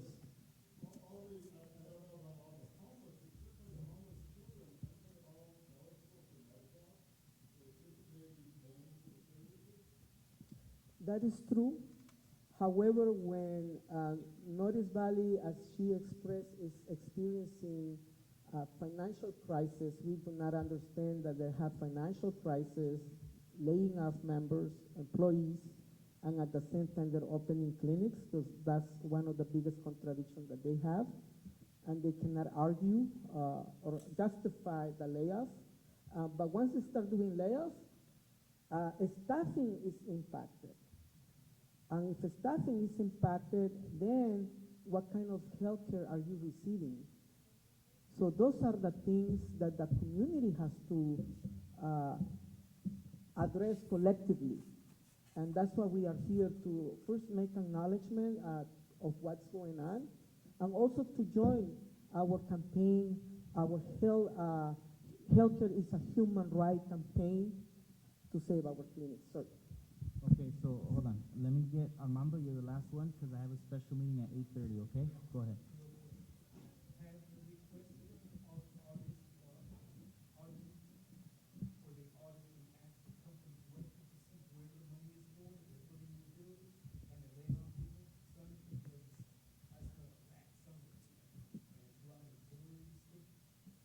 Yes, we have requested an official information request by the union. However, because it's a private corporation, they're not, they cannot, if they want to share that information, they'll share it. But those are some of the consequences that we have encountered. Okay. All right. I'll give you my business card so we can join forces with the community, with our stakeholders. And this is Vinicius the front line. Alrighty, thank you, And Brenda. we will issue also additional information by the end of this week. Yes, thank you. Thank you very much. No problem. Okay, so let's move on. Now, there was a typo, I apologize. There's number 12. Lydia, you caught that, sorry, thank you. Oh, thank you, sir. All right, but we are gonna go to our special meeting. Give me 1 second.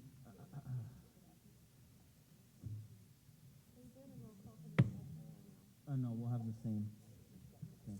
So we're gonna temporarily recess our general. We're gonna go into our special. I'm gonna call this one to order. Actually, let's wait 1 minute for 8:30. So everyone take a breather. I can't call a meeting before. But I saw Ann Job in the audience.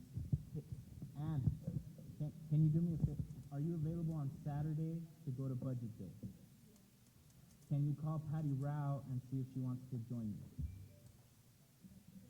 Okay. Yeah. Is that cool? Like, do you think Patty Rao would be? Okay. All right. That'd be great. All right. It is now 8:30. I'm going to call the special meeting to order. We have an additional opportunity for public comment. Does anybody want to give a public comment? Go ahead, sir. You first.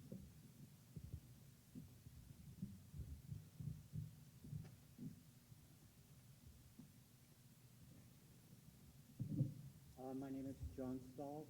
I live at Oak Ridge, and I have been a peer advocate for the Los Angeles County Department of Mental Health. Very familiar with Clifford Beers. They're a well-run organization. I support the development. Great. Not relating to the item. Does anybody have a public comment not relating to the next item? Angel.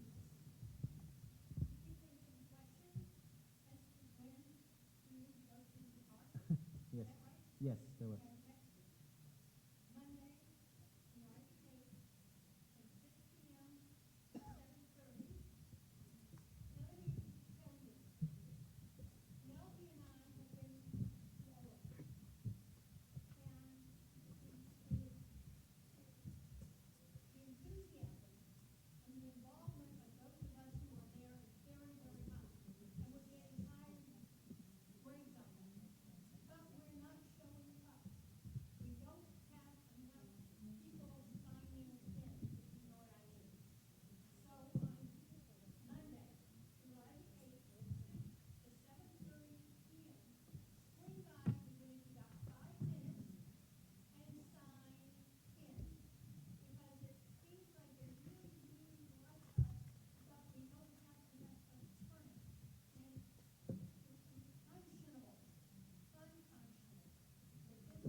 All right.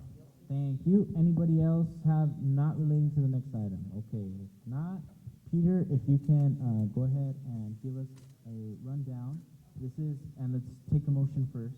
Discussion and possible action on approving a letter drafted by the Sylmar NC Planning and Land Use Committee relating to the proposed metamorphosis project located at 13574 Foothill Boulevard. Is there a motion? Got a motion by George. Is there a second? Is there a second? We got a second by Andres. Or who's second behind you? Okay, Andres. All right. So we have a motion and a second. Peter, the floor is yours, and I'll put the letter behind. Thank you. Peter Polsmeyer with the Silmar Planning and Land Use Committee. This project is on Foothill Boulevard, kind of on the west side as you pass Hubbard, on kind of a couple lots past the Jack in the Box. It's a city-owned piece of property. They went out to an RFP to develop the property for homeless housing, and Clifford Beards was awarded the negotiating right to do that. They put the funding together, and the project will be starting, I think, in a month or two. They said they'd start to do some grading. They've also done considerable outreach in the community. They've met with planning and land use 3 or 4 times, if I recall, since starting in 2017. If you read through the draft support letter, and if you have any questions, I'd be happy to respond to those. Okay, do we There, have... there is sorry. a couple, I'm sorry, I forgot. There No, go are a ahead. couple edits to, the letter you have is correct, but the letter that I sent to Christian with the agenda, there's just a couple grammatical changes. The one thing to note is that there is pedestrian-only access off of Bombay Street, not vehicle access. I didn't write vehicle access, I said emergency access, but Audrey Pearson wanted to clarify that and just say that it was only emergency pedestrian access off of Bombay. So the development really was quite sensitive to the surrounding single-family neighborhood off of Bombay and to the existing condos that are to the north of the project. And so the letter kind of highlights their efforts to reduce those impacts based on the community input. Okay, do I have discussion from the board on this project? Sorry, does someone have their hand? Oh, go ahead. No. She asked if they were requesting a density bonus, and as some of you may know, about a year ago, the planning department for the city changed a lot of the rules for homeless housing that allowed increased density by right, lower parking ratios by right, infringement on setbacks to a certain degree. And this is really a by right project, so they're not asking for any variances or any sort of increased density for housing that they aren't otherwise already entitled to. Anybody else from the board? Go ahead, David. How is, when you said they appeared 4 times in for the public review? I think 3, but Audrey was thinking 4. Okay. How much outreach or what efforts, besides the normal kind of conveyances that we have, was done by them? Because I know that I live a block away from that development, and I never even received anything in the mail. So I'm just curious as to, maybe you don't know, but maybe you do, hopefully. How much outreach is actually done with this? I told a few people, they never received any kind of notice for it. Maybe you could clarify that. Well, I know they held 2 or 3 meetings at the library. I don't know what they did to get community involvement. I was informed of a couple of those. They also met with the condominiums that front neighboring them, adjacent to them, as well as I think the condominiums that front on Hubbard Street around the corner. Thank you. Anybody else? I have a question. Yes, go ahead. So, Peter, your letter is, the letter of support is not, it's just basically stating that it meets the planning and land use guidelines, correct? Well, it's a... Repeat the question. The planning and land use basically reviews everything to make sure that it's within the guidelines, right, for the planning and the use of the land. It doesn't necessarily advocate for what's being built there, correct? That's kind of true. We also have taken on the role of somewhat design review. you know, so the aesthetics of the building and really trying to see if the projects incorporate the intent of the community plan. Being that it's a by right project, we have less influence over what they can and can't do with the project. We are always happy when a developer is pleased to meet with us, takes our comments and makes changes to address those, like this developer did. Plus, Clifford Beard's Housing, if you haven't done any research on them, they work with another developer called Abbey Road. And then the service provider for this project is Penny Lane, which are all very well established, well-known, and quality operators of supportive housing. Anybody else from the board? Let me take the audience. Bonnie?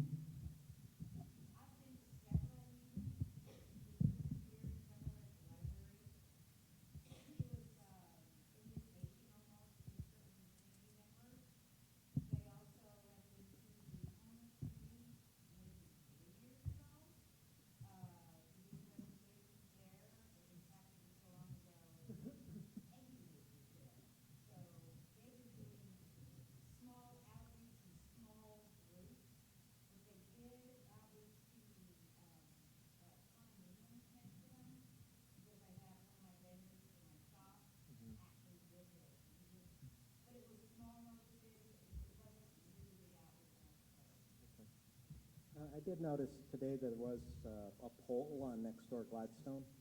I don't know if anybody has the results of that. Sir?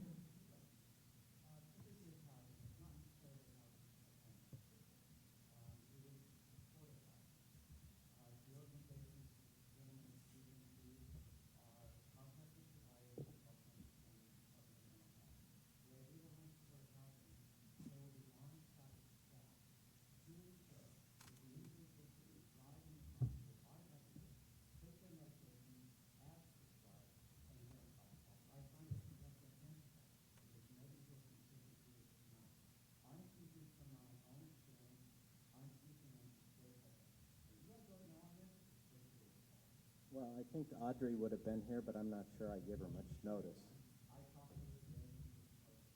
Okay. Thank you. Anyone else? Sir? Yeah, my name is Juan Castillo. I'm a representative for the property union. I'm hoping that somehow, some way I can get a hold of Andy also. I have a couple questions. I'm a representative for the property union. We monitor the area, and again, this is the sole question of Yeah, there's a draft letter on the table with her email address attached. yeah, I tried calling you today, but we got no response. I'm hoping that I can give you something and maybe have her call me. I think if you just email her directly, that's the best way to go. Anybody else? Okay, with that, we will go ahead and take this to a vote. As chair, I only vote in a tiebreaker, okay? So let's go ahead and take a roll call on this one, please. Brielle Acevedo?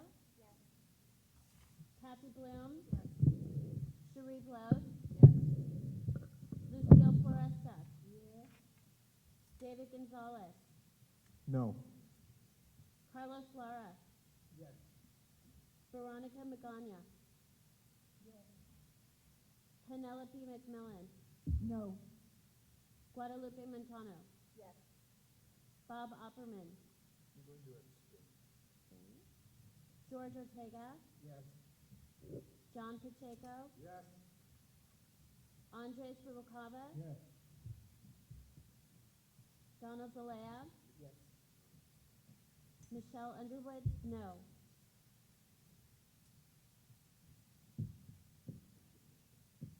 We have 11 yes, 3 no, 1 abstain, 5 absent. Motion carries. Awesome, thank you. And then now, we are gonna we're gonna adjourn this meeting at 8:42. We're gonna go back to our general board meeting. Item 11A. What was that? Did you raise your hand? But did you raise your hand during this item? Wait, did I miss her? I don't think, I'm sorry. I thought this was the time to raise your hand for it. Sorry. Okay. So, we are now going into item 12, well, the second 12. Yes, sir.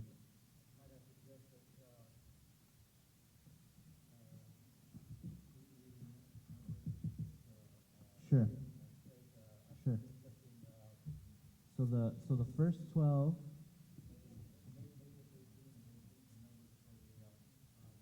I'll call out the revised numbers as we get to it. Is that okay? Yeah. So we are now then on item 13. 12A. Oh, 12A? Can we go back to 11A for the budget representative? Not yet. I'm still waiting on a couple things. Yeah. Okay. So we are in the new 13, which is the one from 8:20 to 8:35, and this is discussion and possible. We didn't vote on item 12. No vote on 12. It was just a presentation. My apologies. Okay. All right. Yes.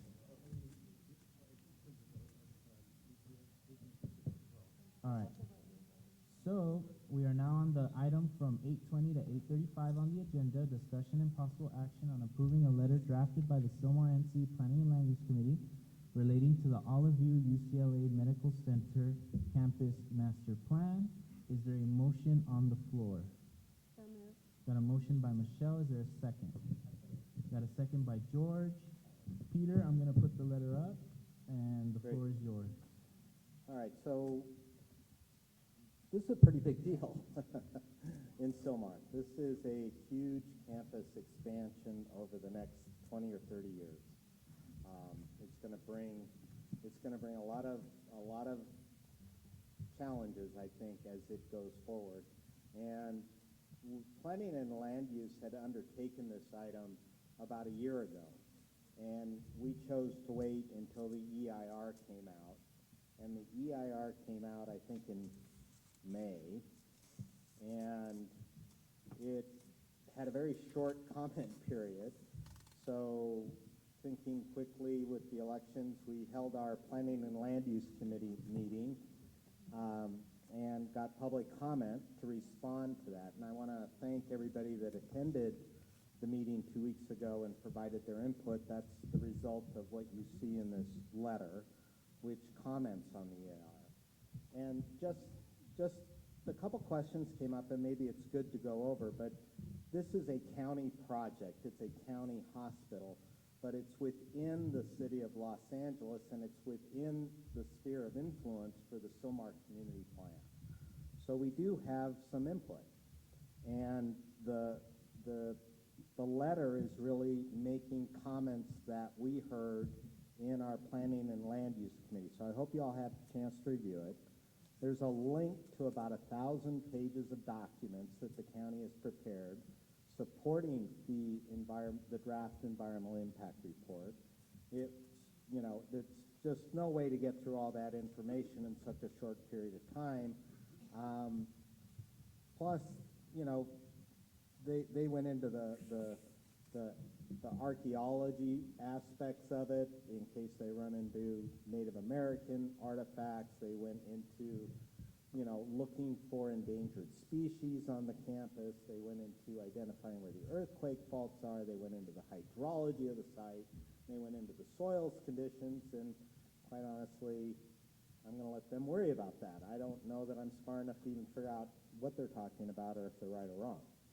But the things that do impact us is what we tried to grasp in this letter, and a lot of it is what's currently ongoing with a lot of the activities at the hospital that are impacting the community, and then ways that they could look to address those. So this was a big effort,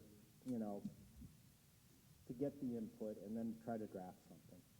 And the comment period is going to end, I don't really recall the extended date, but it's before this body meets again. I'm pretty sure of that. So it's before the July Neighborhood Council Board meeting. Yeah, I think it's July 8th when the comment period ends. So this is our one shot to, as the neighborhood council, to endorse these comments. And if anything is not brought up during the comment period, you are not allowed to challenge the EIR on something new if it wasn't brought up.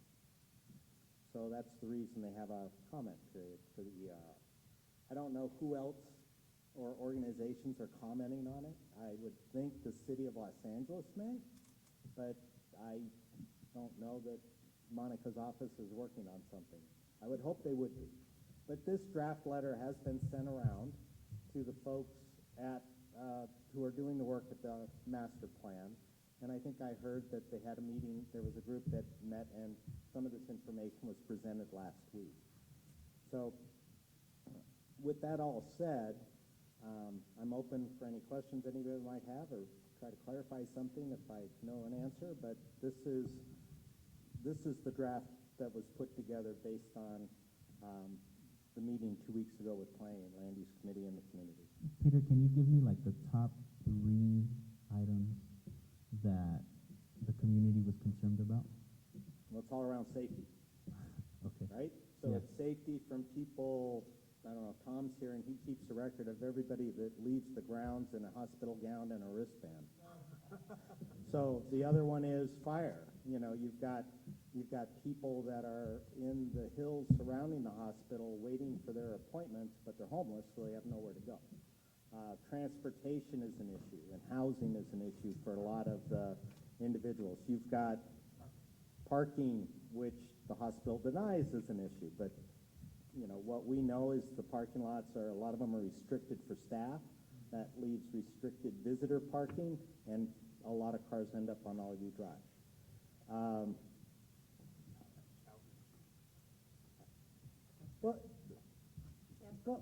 So I'm getting coached here. Part of what I was confused about now is that they're going to, you know, the plan calls out that they're going to do some trail improvements and they're going to have maybe, you know, some staging areas, but none of that seems to be committed, or the timing of when it's going to happen written down.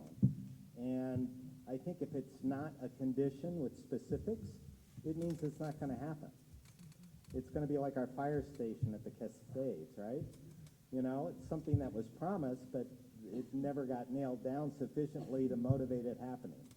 So, you know, there's the fire protection, there's police protection, there's better control about the coming and goings of patients. There was some concern about the outreach, you know, that it was inadequate. I think Bob spoke to that earlier. There was, you know, where they're placing their mental health and their community, or their what do they call it? Yeah, recuperative care program. You know, John pointed out all the noise issues. You've got the haul route next to that. You've got the co-generating system that runs on a jet engine. You've got the helicopter landing pad. You've got noise, dust, and how is that helpful for somebody that may be struggling with either post-traumatic stress syndrome or have lung issues when you have all that noise and stuff? How do you create a residential program with all that going around you? You know, so those were just some of the issues that we raised. They talked about some of the community benefits, but again, there were no specifics. They talked about a community center, talked about a fitness center. Again, the equestrian improvement. There were no specifics, though, as to the timing and what that would entail, or how do you get access to it? Is the community center going to be a lot like the library, where community can't do anything there unless the library says you can? Or will it be something that the community actually has some rights to use for, let's say, the Sylmar neighborhood council meetings, you know, or some of our subcommittee meetings? You know, is there a way to get some specifics about what these benefits are to the community? Because this community is going to be impacted by this expansion. There's just no question. Our hillsides are going to be impacted. And real quick, Peter, if I could make a note, I was looking for this. So this is from Eric Matos, who is with County Supervisor Barger's office. And after the July 13th meeting at Mission College, the comment period will be extended another 3 weeks until July 29th. So the community has a lot more time to put in their comments, attend the meeting and then become informed and then give their comments. So July 29th. Okay, thank you. That's good news. So the other thing, just in keeping with the Silmar Community Plan is their buildings, I think, are very nice looking, but they're really not in keeping in their renderings that they did. They're really not in keeping with what is in our community plan. It seems to be a stark contrast to the hillsides that they're against. It doesn't seem to be keeping with, hence they got their name, Olive View Hospital. So they're making it look like this modern building that's stark white with very clean lines, and I think they could do more to blend in with the hillside and not make it stand out so much. I think there are parts of Mission College that work really well in doing that. So you can take large institutions and work the architectural to blend in with the surrounding hillsides and with the legacy of Silmar. It's a sea of trees, right? So maybe they could do more to get that to fit in with what the rural and aesthetics that a lot of work went into that community plan to put together those guidelines. So, we did look at that and make that comment in this letter as well. Questions from the board? Bob? Yeah, Peter, was there any, there was a concern about the sequencing. Was that still an issue about some things that they were going to do, after 2030, but not before 2035, and they seem to have swapped all that? Is that still a concern? So I think that goes back to more specifics about when are some of the benefits that the community is going to see are available? Well, they moved up that recuperative care because there was funding for it. And that was supposed to be down the road, but now because there's funding for it, they kind of moved it up, was my understanding. Well, so I guess when the project was originally submitted, that's the first paragraph, the notice of preparation was issued to the draft ER and all community meetings they meant. There was a different sequencing of when the improvements were going to occur. So whether or not that's relevant or not, I'm not sure. Whether or not that's a violation of CEQA or that was a comment and we incorporated that comment. But we didn't try to direct them as to what sequencing we think they should have, but we did ask for specifics on those community benefits and when they were going to be delivered. Anyone else on this side? Let me go to this side. Anyone else? Dennis? I just wanted to make a comment because I did hear some of the executives at Olive View this week comment on a few of the items because they, as you know, that they have had a copy of this. They did claim, as you said, Peter, there is no parking problem. They were stunned to hear that even employees have trouble finding parking problems. And they basically had, they said that, as they've always said, that law enforcement problems are not their issue. That's LAPD once you get to the street. And also the same thing for fire, that is, this is city land or something that the fire department, it's LA's problem, but they will collaborate and keep working on it. I just wanted to say that what's really wonderful about these 4 pages that you have in the 16 paragraphs that you have laid out very clearly and succinctly all the issues that Silmar has been living with Olive View for decades. And I just think it's a wonderful document. I know they were very impressed with it and a little scared of it. They said they'd gotten it early the morning before the meeting, and they've been working on it all day. And they'd only been able to answer like 3 of the questions, parking, law enforcement, and fire, before they dismissed us. And I guess, I suspect they said that on the Mission College meeting, they'll have answers to all the rest of them. So I think we can be looking forward to some really neat answers. But I just wanted to thank you very much. This is the first time I've seen a really, really good summary of what we've been going through. And Peter, real quick to clarify, this is not a support or an opposition. These are just general comments. Yes. Okay, great. John? Conversation with several placement personnel. They advised me that they will be losing the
Thank you, John. All right, anyone else? And Job? I just want to say, yes, thank you very much, Peter. And I believe that what you're wanting to do is put as many things on the table, since if we don't mention it before this deadline, we can't bring it up. There was a lot of things that maybe we don't even can't foresee, but one is really part of it. And just a bit to John, it sounds like that's a real good argument to turn the sediment pesticide off.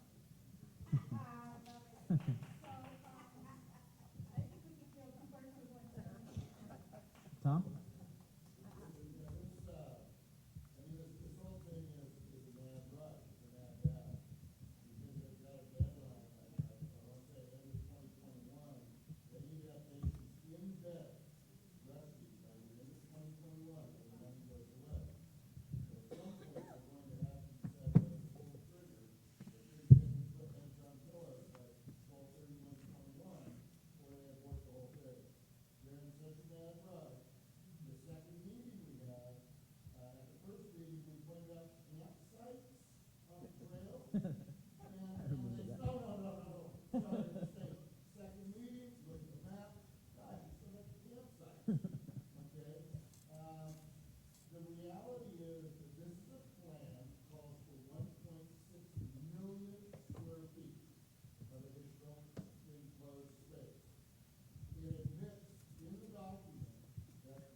Les, go ahead.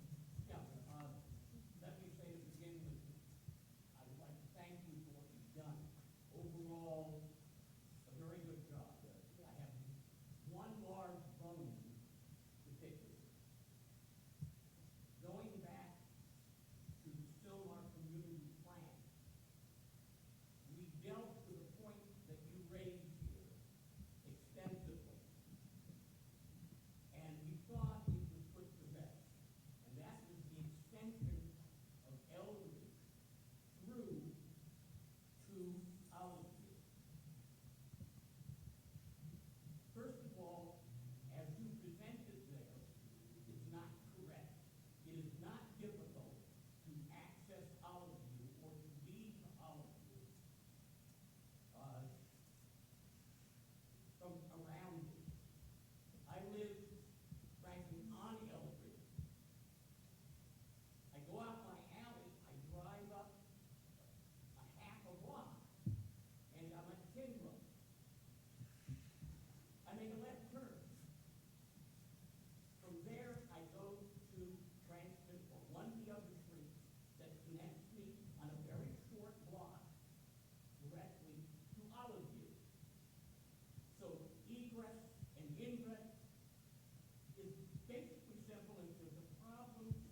make will your, all be redirected, and it will go right past all of you, and create an even worse situation for them there.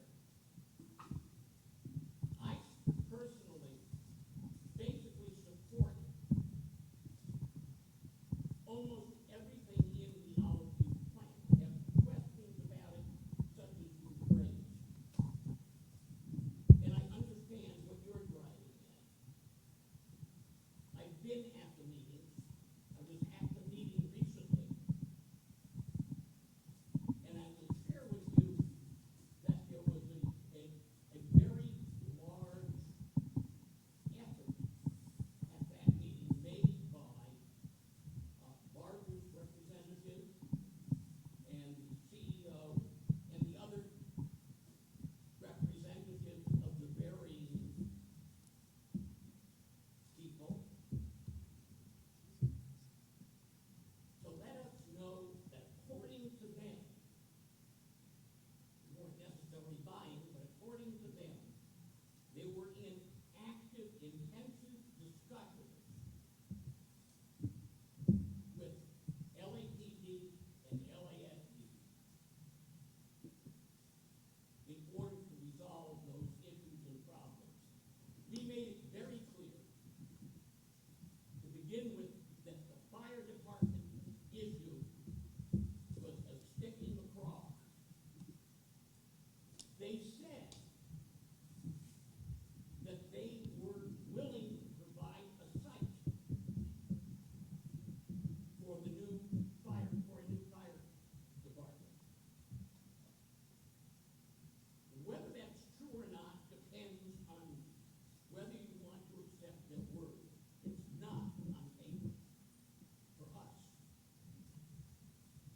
And I think that all of us need to turn out to the meeting that's going to be held next month at Mission College. Every member of the neighborhood council should be there and raise their voices on this issue. Because I can tell you that if you are, and if you do, you will not only be heard, it is going to make an impression, because the people who really make the decisions on this are politicians, and they don't want the bad press, and they don't want to anger their voting base. So July 13th, 10 to 12, be there and submit a comment. That's important too. I'm gonna- I would ask that you excise that portion of this letter on forcing Eldridge through after all of the work that was done back in 2013 to stop it from going. Thank you, Les. Okay, final comment from Bonnie, and then we're going to take a vote. Go ahead. where's what? The letter? It's on the table? It was on They the were probably all picked up. Is that an extra one right here? Here's one, Bonnie. Yeah, you gotta read the whole thing to find it. Plus, Bonnie, I emailed it to you after the Planning and Land Use Committee meeting. Okay, so let's go ahead and move forward with a vote. Can we get a roll call vote on this one, please? Huh? Nobody made a motion. I would ask that a member of this council move to excise that paragraph. Does anybody make that motion? So which paragraph are we talking?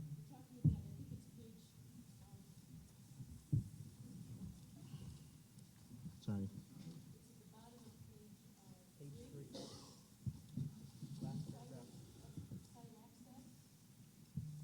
Okay, the site access. It's like the middle of the last paragraph of page 3. Sorry. Okay, so the entire paragraph. Penny, you're okay with an amendment to remove that entire paragraph? That's what Les is requesting. What I'm asking for is that all the reference to Eldridge and it's gone through be cut here, because I don't even remember what the rest of that paragraph is. give me a specific area. However, this access is greatly enhanced with the completion of Olive View Drive to Eldridge Avenue. That's in the middle, about 1, 2, 3, 4, 5, 6, 7 Got it. lines down.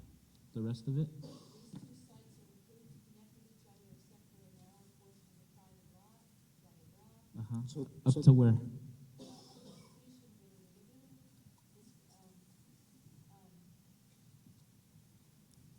So if I could, the whole paragraph relates to that connection. So as Les pointed out, the congestion that's caused at Hubbard and Polk is because there's very limited ways out once you're up by the college. And there's also very limited ways to access the freeway from Olive View Drive. And the concern is to get the hospital traffic out of residential streets. Okay, hold on. Penny, clarify your motion. Okay, is there a second? A second. We got a second by Mr. Opperman. Okay, so discussion on the amendment to remove this paragraph. To my right, George. Well, I was figuring on not saying anything relative to this, but now that you've done this, in my experience in traffic engineering, with all that we've talked over all these years about having another fire station and doing something to improve response times, it would be counterproductive to that position if this is not done. In the worst emergency response situation, we are not going to be counting on just our local fire units to be responding to it. We will be very glad to have people from Santa Barbara County, San Diego County, or maybe even another state to come and help us like we have helped them.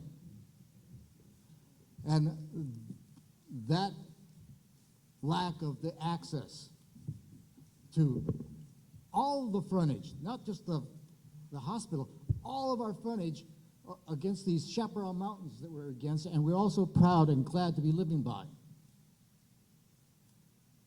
If we don't do this, we got no reason to be complaining about the other things. Wow. This is public improvements. This allows us to function. When an earthquake happens, all the bridges going off, all the major arterials that connect the eastern portion of Selmar to the rest of Selmar could be fallen upon by those bridges on the 210. I've got another notion of a bridge that would connect the two parts of Gladstone so that there would be a parallel street as close as possible to 210. So from your portion that got blocked by a bridge falling, you could go to the next bridge opening to get to the other part of Selmar that you need to get to. It's very, in the second largest city in the United States. Some aspects of our rural life, we got to deal and update it for the fact that we are in transition to join the rest of Los Angeles in the 21st century. That was the fastest and most passionate speech I've ever heard George Ortega give. All right. Any more discussion on this amendment? Mr. Opperman, let's keep them brief, please. Well, I don't know that I'm as passionate as you were on that, George, but I do appreciate that passion, but I disagree because I've ridden through there many times, driven through there many times, and the path of egress is not difficult to go from Eldridge and Polk there on over to the hospital. You can, it's not difficult to do, and whether and I think the emergency vehicles have their ways of getting to and from the hospitals. I have lived on a street in the past where all of a sudden it became a thoroughfare. And I think that, you know, could be doing a disservice to the stakeholders and the residents who live up there if we are changing the way that they, you know, their streets presently are. So I'm in agreement there that, you know, deleting this sentence here, or this paragraph is probably what we should do. Anyone else? Les, you spawned? Les, you gave us the motion. I appreciate it. We're having that discussion. Anyone else? Ms. Grant and then Tom. Yes, I have a clarification question, and that is, I'm trying to take the notes, and I understand the motion is to change and take out that section. Yeah. What I thought from Mr. Ortega, and maybe I'm wrong, was that we need to fight for the fire station. So that's a part of this paragraph, and if taking that out isn't gonna address it, then There's a separate paragraph relating to fire services. Yeah, this is just to remove this. Tom?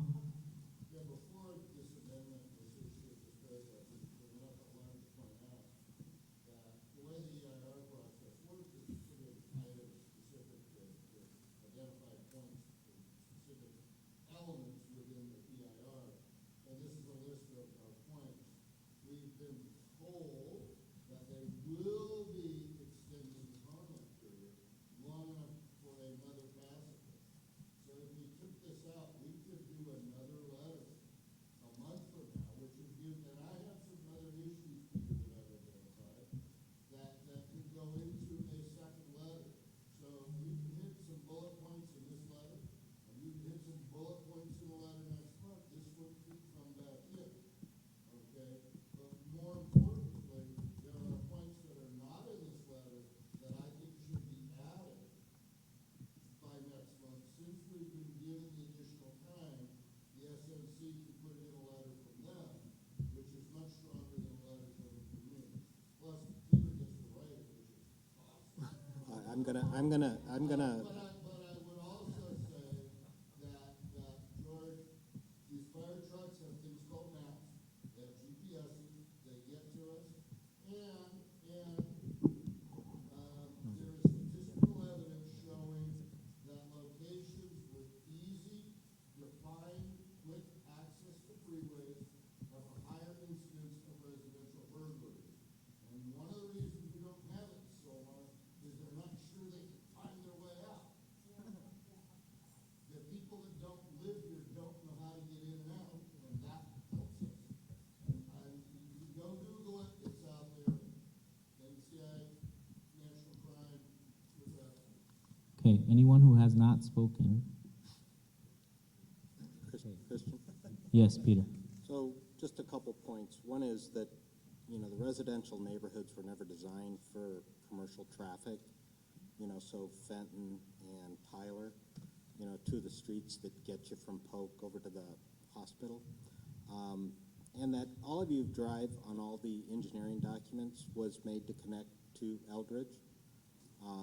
You know, those are both, you know, in some cases they've changed Eldridge now to just one lane.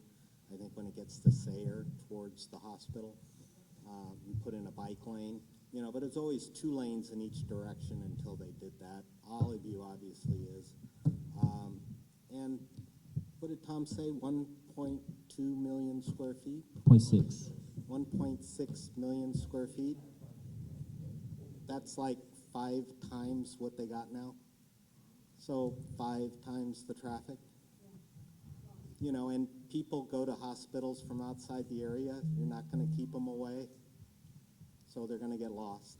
All right, I'm going to call the question because we need to move forward. So the issue on the floor right now is to remove the paragraph behind me that I highlighted. So it is the site access, traffic, and emergency response. Let me get a roll call vote on the removal of this paragraph. Brielle. Kathy? Yes. Cherie? No. Lucille? No. David? No. Carlos? Yes. Veronica? yes. Penelope? Yes. Guadalupe? No. Bob? Yes. George? No.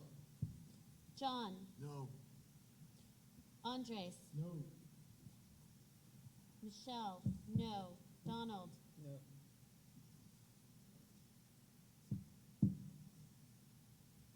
Five yes. 10 no and 6 absent. Motion fails. Thank you. The amendment fails. Let's go back to the original, which means the approval of the entire letter. Is there, let's go ahead and call this one to a vote. This is for the entire letter as written. I'd like to make one comment. Sure. I like Tom's idea of producing other comments, so if somebody can get those to me, that I could produce another draft, since we have more time, we can have more than one comment letter. When is your next meeting? I don't know that we'll have, I mean, I think second Wednesday? We'll discuss that later, but most likely the same time frame, whatever works for Peter. So second Wednesday? Yeah, and somebody Yeah. may have to run that because I may be on vacation. Oh, okay. When we have the meeting in July for Silmar Neighborhood Council. Okay. So this is for the entire letter as written? Brielle? Cassie? Approving the letter as written?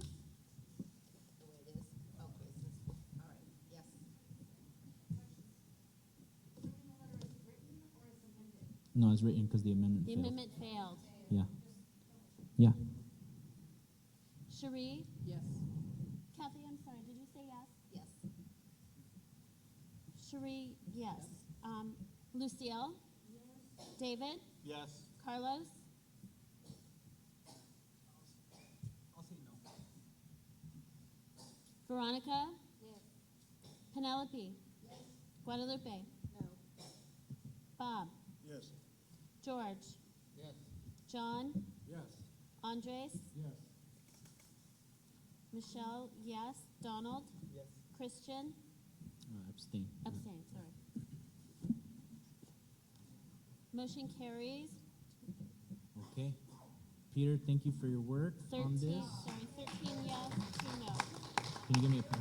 1 abstain, 6 absent. Okay, gonna sign these 2 letters. My signature's ugly.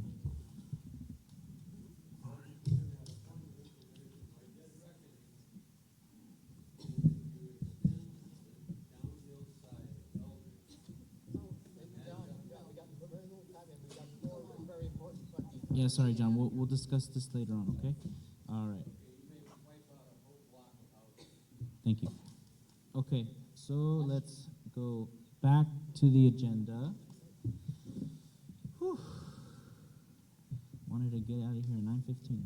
All right, so the next one is item 13 or 14 from 8:35 to 8:45. Discussion and possible action on approving an amount not to exceed $1,400 per month for our office space located at 13521 Hubbard Street. Is there a motion? We got a motion by George and a second by Donald. Discussion, and let me give you some background. We were paying, and I'm very sad to announce this, we're paying $700 a month for our space. It took a lot of time, a lot of effort from people like Diane Valencia and Job and Kurt, and just a lot of buildup to get the space, which originally was free.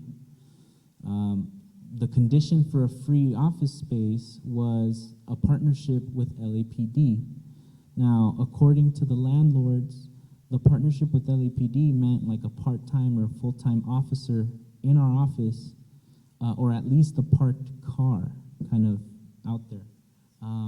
It's actually kind of, according to our assigned document between us and the LAPD, it's a stop-in station, which means the officers use it from time to time.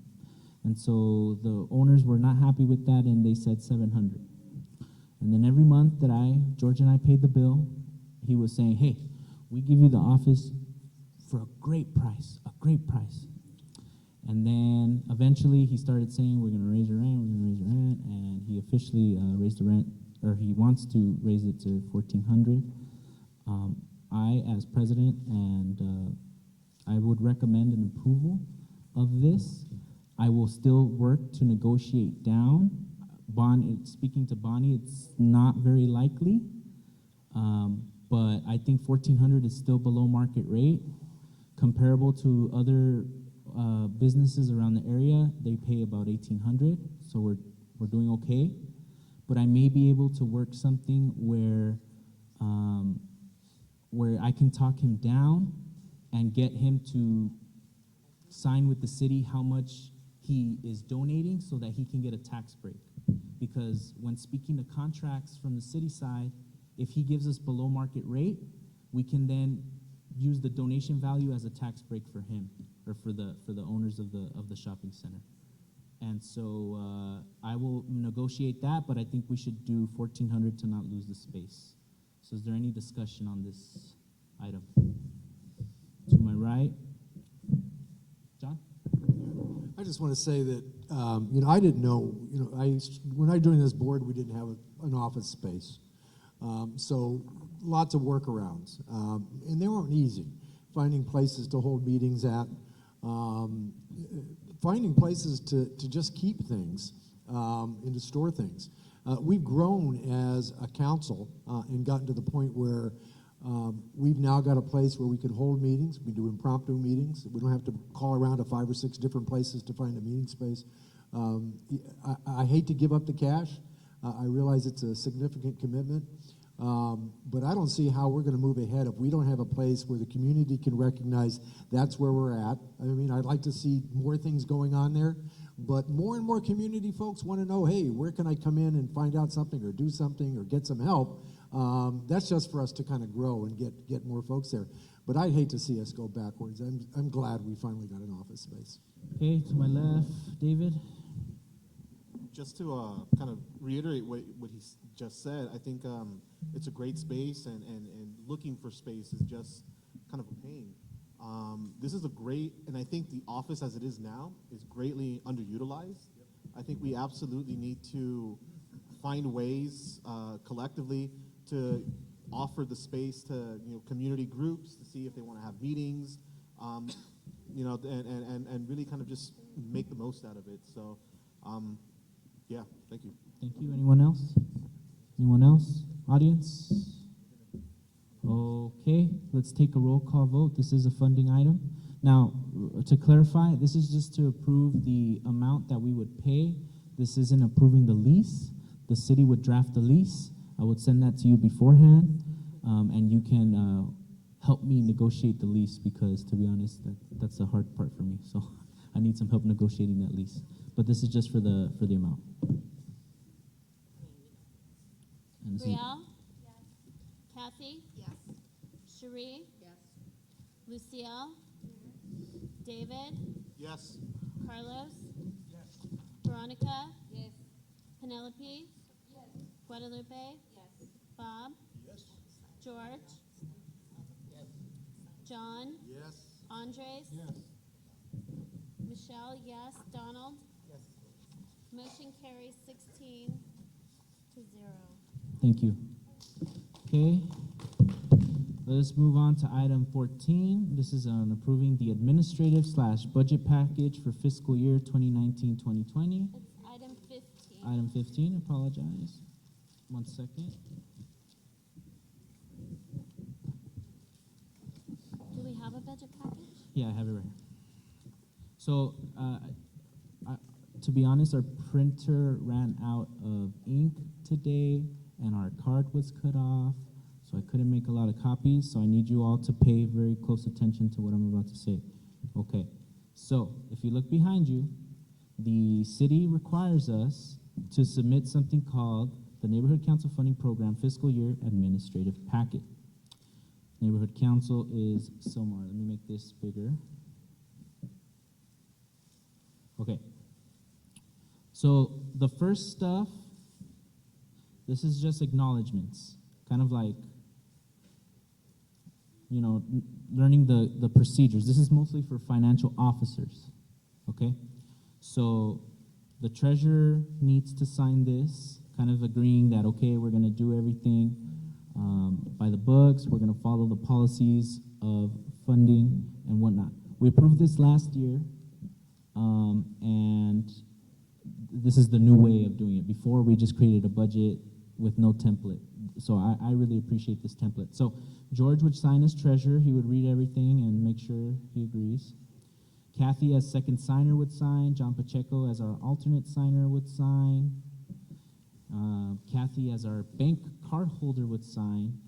And we have the option later on to create a second bank card holder, but we'll discuss that at a later date. For now, we're okay with Kathy as our card holder. And then there's more stuff about bank card holder acknowledgements and responsibilities that I expect Kathy and John to read. Kathy, oh no, sorry, not for bank card holder. Kathy signs that. Okay, so the real meat is the annual budget template for fiscal year 2019-2020. And last year what I did was I did the budget kind of thinking of strategic planning. But I think this year, and the budget committee agreed, and the budget committee is George and Kathy, who are the ones that know the policies. We kind of agreed to keep the budget a little more open-ended, really nickel and dime the operations of our neighborhood council, but kind of leaving the other categories open unless there's something concrete that we need to plan for. And so if we look at office expenses, I accounted for the increase in rent if it happens, $1,400, and just so we know, we get $14,000 from the city of Los Angeles every year. So office rent would be $1,400 times 12, that's $16,800. Our website hosting is $1,200. Email marketing is a little under $400. Your email addresses and the domains that we use, $750. We have a voicemail storage at $50. Water and power, we're around $1,800, maybe a little less. Our minute takers is $2,200. Our internet service, I cut the phone service. We were paying a promotional price of phone and internet, and as soon as that promotional price ended, they jacked up the prices, and I said, hell no, so we only have internet. We don't really need a physical phone there because we don't have someone staffing at all times. P.O. Box payment, $150. I still want to be transparent and try to get as many things through a cloud storage as possible, documents and other things, so that more people can access it freely.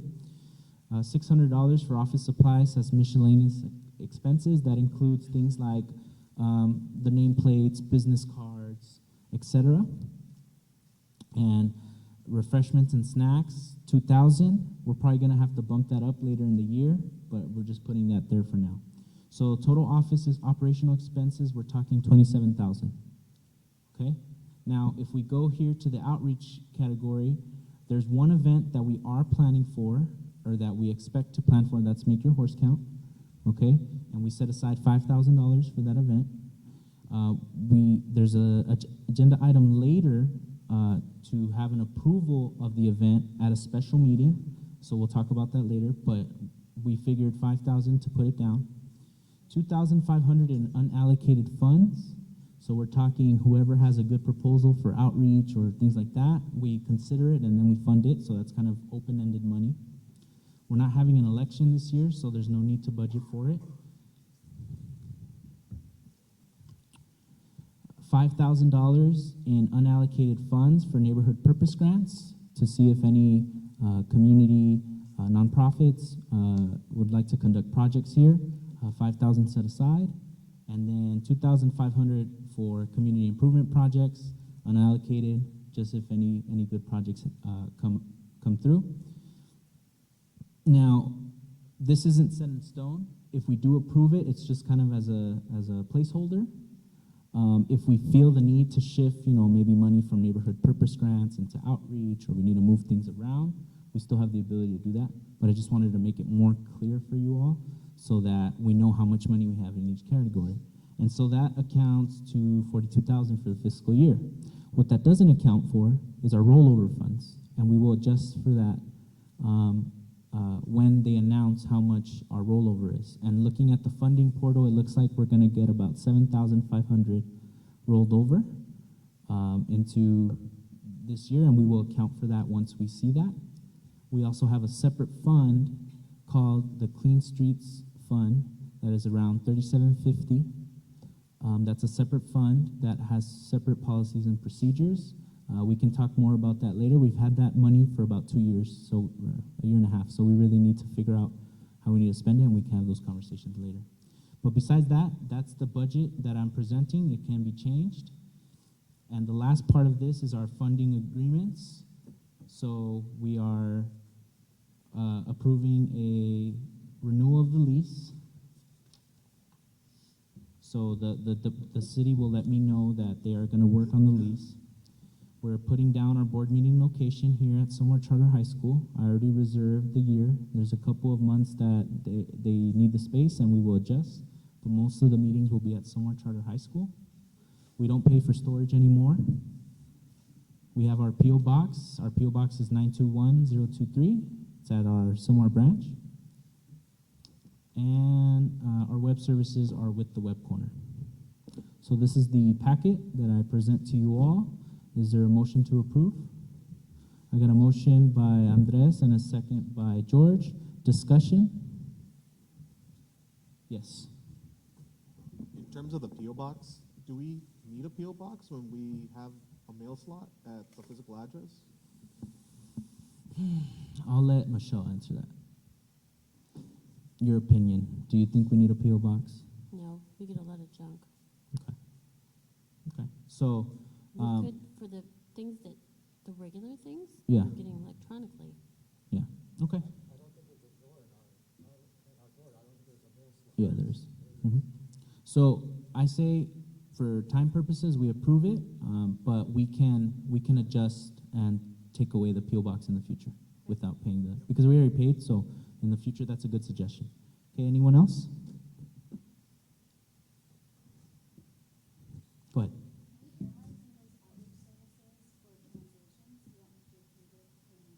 So, no, the policies require that every outreach expense has to be approved by the board, yeah.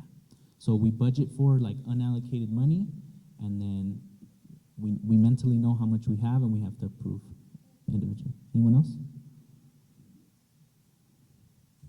Okay. So with that, let's take a roll call on the administrative packet. Brielle? Yes. Kathy? Yes. Cherie? Yes. Lucille? Yes. David? Yes. Carlos? Yes. Veronica? Yes.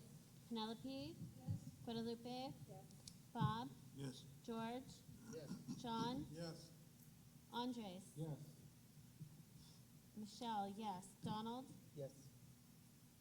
Motion carries, 5 absent, 0 no, 16 yes. Thank you. I'm going to make sure you all have a copy of this so you can reference it throughout the year. So if you want to make proposals, adjustments, movements, that you have the ability to do so, and we can discuss them in budget committee. Thank you. Oh, yeah.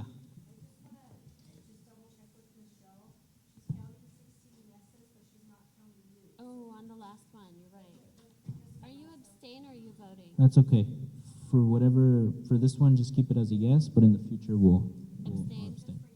So I'll Thank you. change it to 15, thank you. Okay. Yeah, go ahead and, that's fine. For this We'll one, leave yeah. this one 16. Yeah. All right. Next is to approve any missing minutes in fiscal year 2018-2019. I sent them to y'all ahead of time. Here is 15A, draft minutes, March 28th meeting. Can I have a motion for approval? I got a motion by Andres, a second by George. Discussion? Okay, we got a call for the question. All those against our minutes? Anyone opposing our minutes? Minutes are approved. Are you voting? No, abstain. The second was George. George. Andres. Okay. Thank you. Next is 15. Another set of minutes for April. Yeah, so we're doing multiple, so if you could just make a little note. You're doing them each separate? Yeah. I only did a BAC for all of them as a group. That's okay. That's okay. Because we're approving minutes in the fiscal year, so. Yeah. I'm sure they're going to be. Thank you. George will adjust for it. All right. So these are the April 25th minutes. I got a motion by Andres. Is there a second? Who was that? Mr. Lara? All right. Discussion on these minutes. We got a call for the vote. Anyone abstaining from these minutes? 2018 minutes or 2019? This is 2019. This is April 25th. April 25th. All right. Okay, so we have Brielle abstaining. Anyone abstaining? Okay, so just Brielle as an abstention. Anyone opposing? No? Great. Personally, I love Bridge Gap's minutes. If you compare Bridge Gap to the other company we used to have, I think these are more clear. So, all right. The next set of minutes, so we can get the fiscal year, is our May 23rd. We got a motion by Andres. Is there a second? We got a second by David. Discussion. Abstentions. Are these on the website? Yes, sir. Opposed? Hold on. Yeah. Which ones are you on now? We're doing May 23rd General Board, and the next ones are May 23rd Special. Sorry to throw these on you. Is anybody opposing? Is anyone opposing? Is anyone abstaining? Is anyone abstaining? Okay, those are unanimous. Hold on. Don't worry, I'll come back to, I'll let you know what they were after. Okay, final minutes. May 23rd? Yeah, May 23rd General. Because we have May 23rd Special. This one's really quick. Anyone oppose? Sorry, motion by Andres. Is there a second? By David. I promise this won't happen in the future. We'll have 1 minute at a time. Okay. All right. Discussion? No? Abstentions? Opposition? No. Okay. All minutes are approved. Thank you. Let's go on to item 16 on approving the May 2019 monthly expenditure report. Is there a motion on the floor? We got a motion by Andres. Who is the second? John. John. Discussion on the May monthly expenditure report. I don't have a digital copy. Did we pass out? We did? Okay. So is there any discussion on the monthly expenditure report? They were all approved by the department. Great. We have a call for the vote. We need a roll call because this is a funding related item.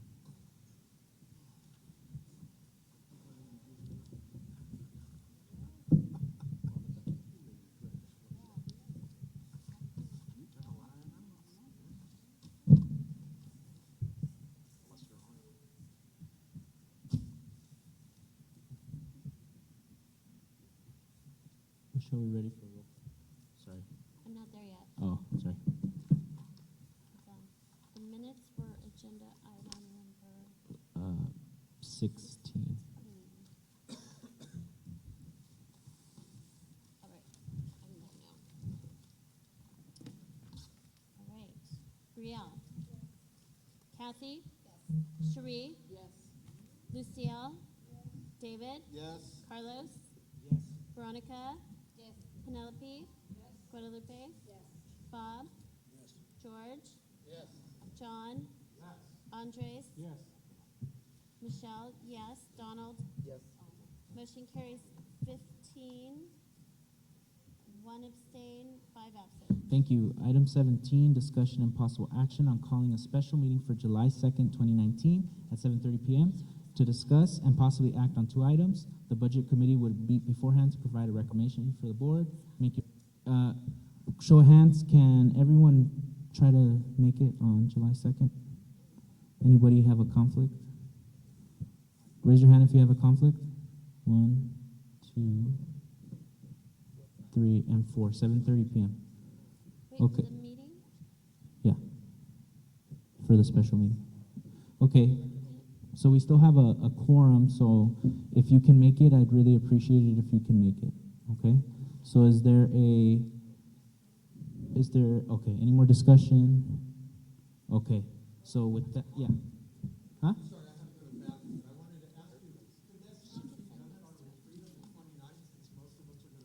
No, because we can't fund items in the previous fiscal year for the next fiscal year. And our fiscal year starts on July 1st. Okay. Yeah.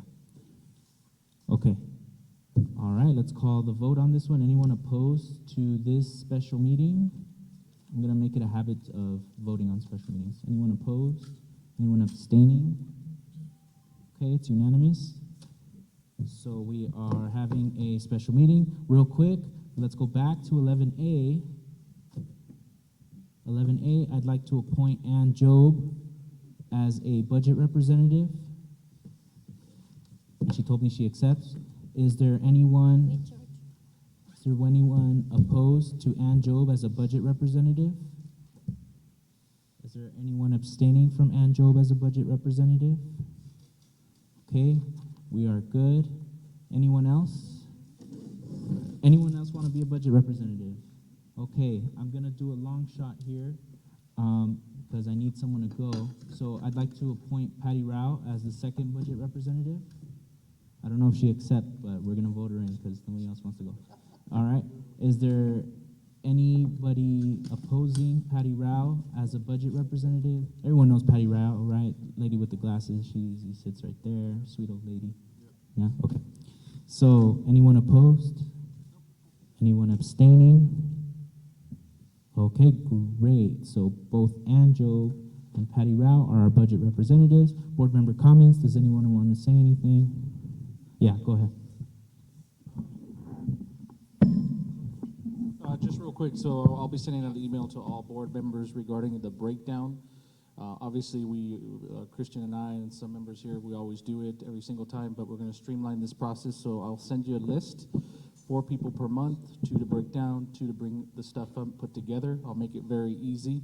Hopefully David can help me with, simple charts where you guys can put the tables together, the microphones together.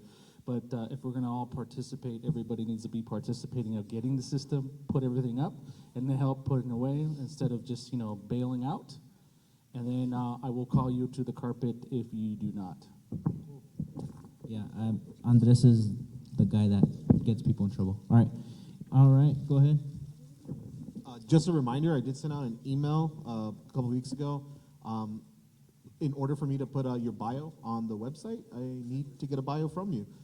So if you can just let me know. It can be a personal statement or it could be written in the third person. It's your preference, but if you can please send me something, hopefully by our next general board meeting, that'd be great. Otherwise, I think I'm just gonna put no statement provided.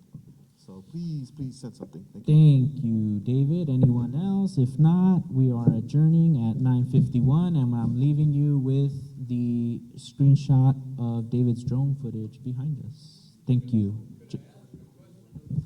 Sure, John, go ahead, but we're going to be cleaning up.